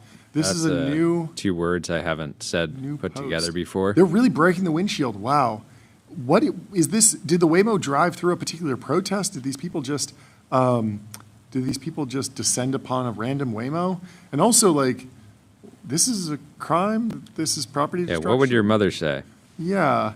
Also, I'm just thinking about like the Waymos aren't cheap. Like you're going to be hit with like a $500,000 bill, even if you just have to pay for repairing the Waymo. Very, very odd. But of course, people are calling to give the Waymos weapons, and that is the rallying cry of tech. I don't think Google will be doing that anytime soon. I think there were other ways to solve this, but it is terrifying if The were Bird in and fact Lime, the Bird CEO, if he was looking at this, would be having a little bit of PTSD. Mhm. You remember Bird Graveyard, that account? Yes. Yes. The autonomous technology really needs to get put through the ringer. Although a lot of, the New York City bikes seem to have been, made it through the whole destruction phase and seem to be continuing to exist at least. Anyway, what else? Sam Sheffer had a post here that I wanted to read through. He said, I'm waiting for Bangers to post. The @Bangers account on X apparently has not been posting very often. He's waiting for the Tesla Roadster. He wants another Starship launch from SpaceX. He wants Apple's folding iPhone, and he wants Daft Punk to be resurrected. I thought it was a good list. I think another Starship launch from SpaceX, that's like for sure going to happen. Apple's folding phone, maybe next year. I don't know. We'll have to talk to Mark Gurman about it, but it seems like it's coming. Certainly working on it. The Tesla Roadster, that might be a ways away. That feels like that project has been fully mothballed in favor of other things like Optimus and data centers in space and whatnot, but I would still love a Tesla Roadster. There's still something. It is remarkable how few electric sports cars there have been. Obviously, there's the hypercars like the Rimac Nevera and the Ferrari. There's a few other like hypercars in the electric world that are like $1 million plus. Ferrari has like this really weird. It's the Pininfarina Battista. The Battista is, I think over $1 million in fully electric, and has not been met with positive reviews from the car community. But if you put that level of performance in something that costs $200,000, it is a different equation. And I mean, you take the Cybertruck's aesthetics and you take those type of design risks, and if it's low volume, you could at least create something that's curious to see on the street. And a Halo car would be fun. I'm excited for that. Anyway, funny story out of. From Semaphore, Liz Hoffman writes, an entrepreneur's 13 hours in Davos jail. The food was phenomenal, says. Sebastian Heinemann's stint as a suspected terrorist started in the most Davos way possible, hunting for something to eat. The 31-year-old entrepreneur and first-time World Economic Forum attendee was scouting for a salmon roll at a party hosted by Digital Life Design Tuesday night at the Grand Hotel.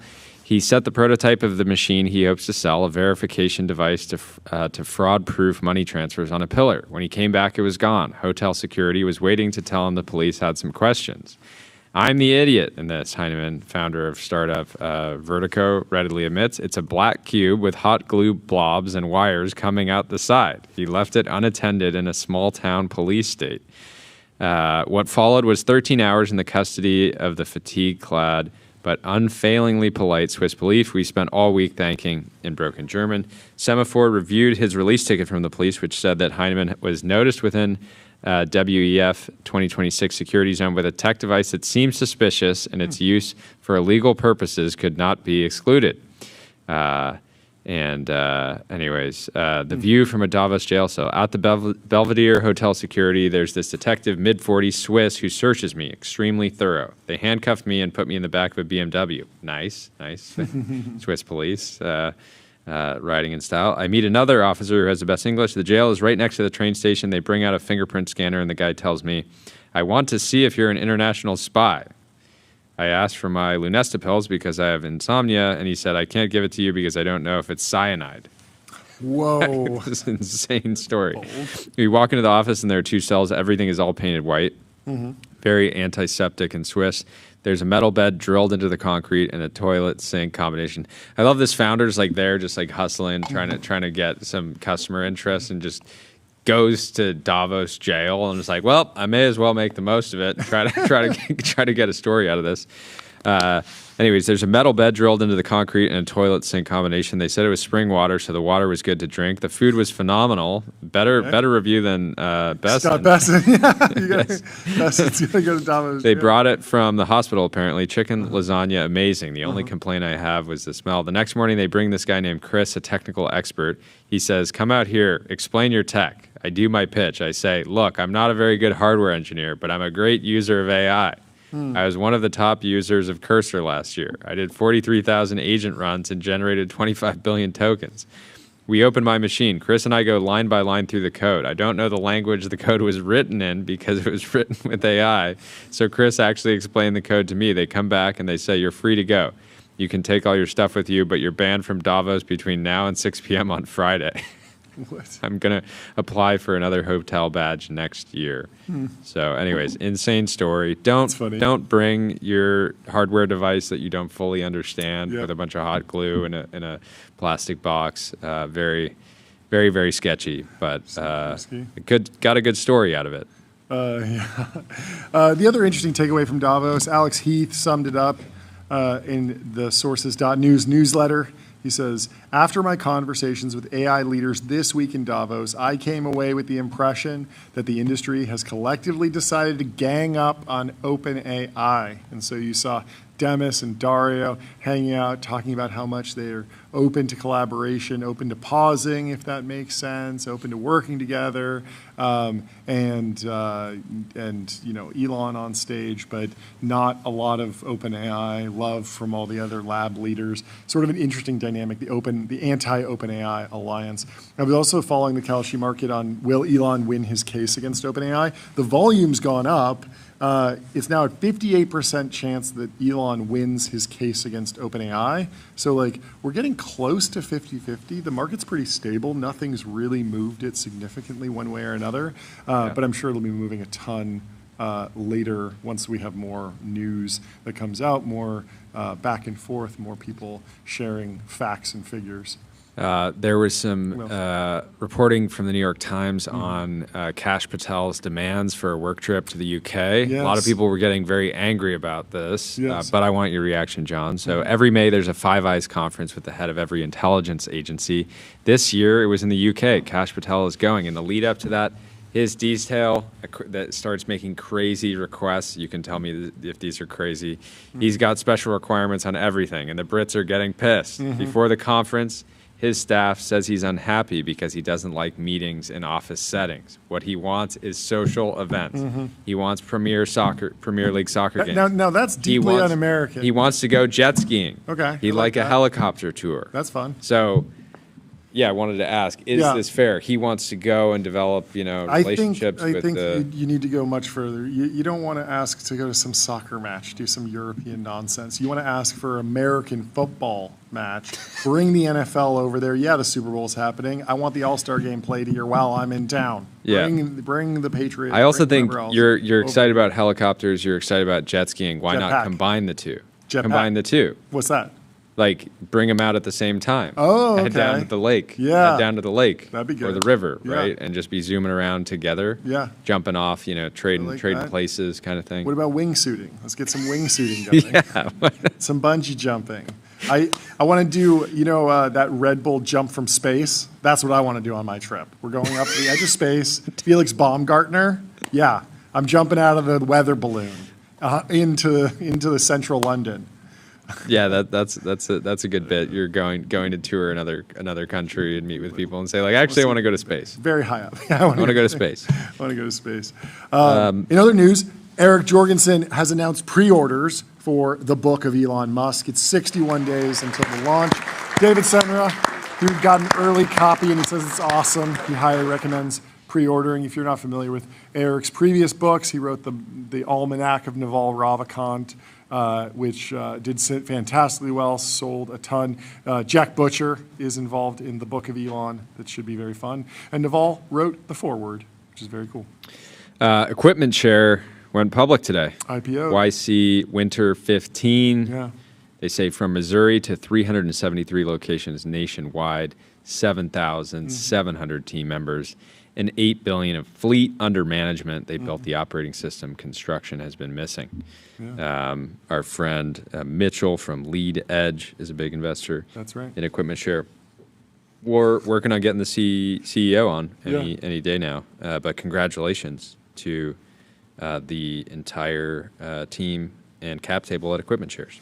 That'll be fun. Well, it's time to plant the bomb and wind down the show. Thank you so much for listening and tuning in today. We had a lot of fun.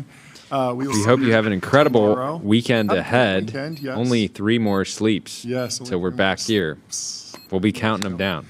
Leave us 5 stars on Apple Podcasts and Spotify. Sign up for the TBPN newsletter, tbpn.com. Visit some of our sponsors. Look in the description. Go browse around on their websites. There's a lot of good stuff. A lot of good stuff. And thank you to our whole team. Yeah, thank you to the team. Tyler. Bunch of legends. Ben, bunch of legends. The whole crew. And we thank will you to see you everyone in the guys. chat. We will see you on Monday. Cheers, folks. We Goodbye. love you. Nice work, brothers. I'll see you on the next one.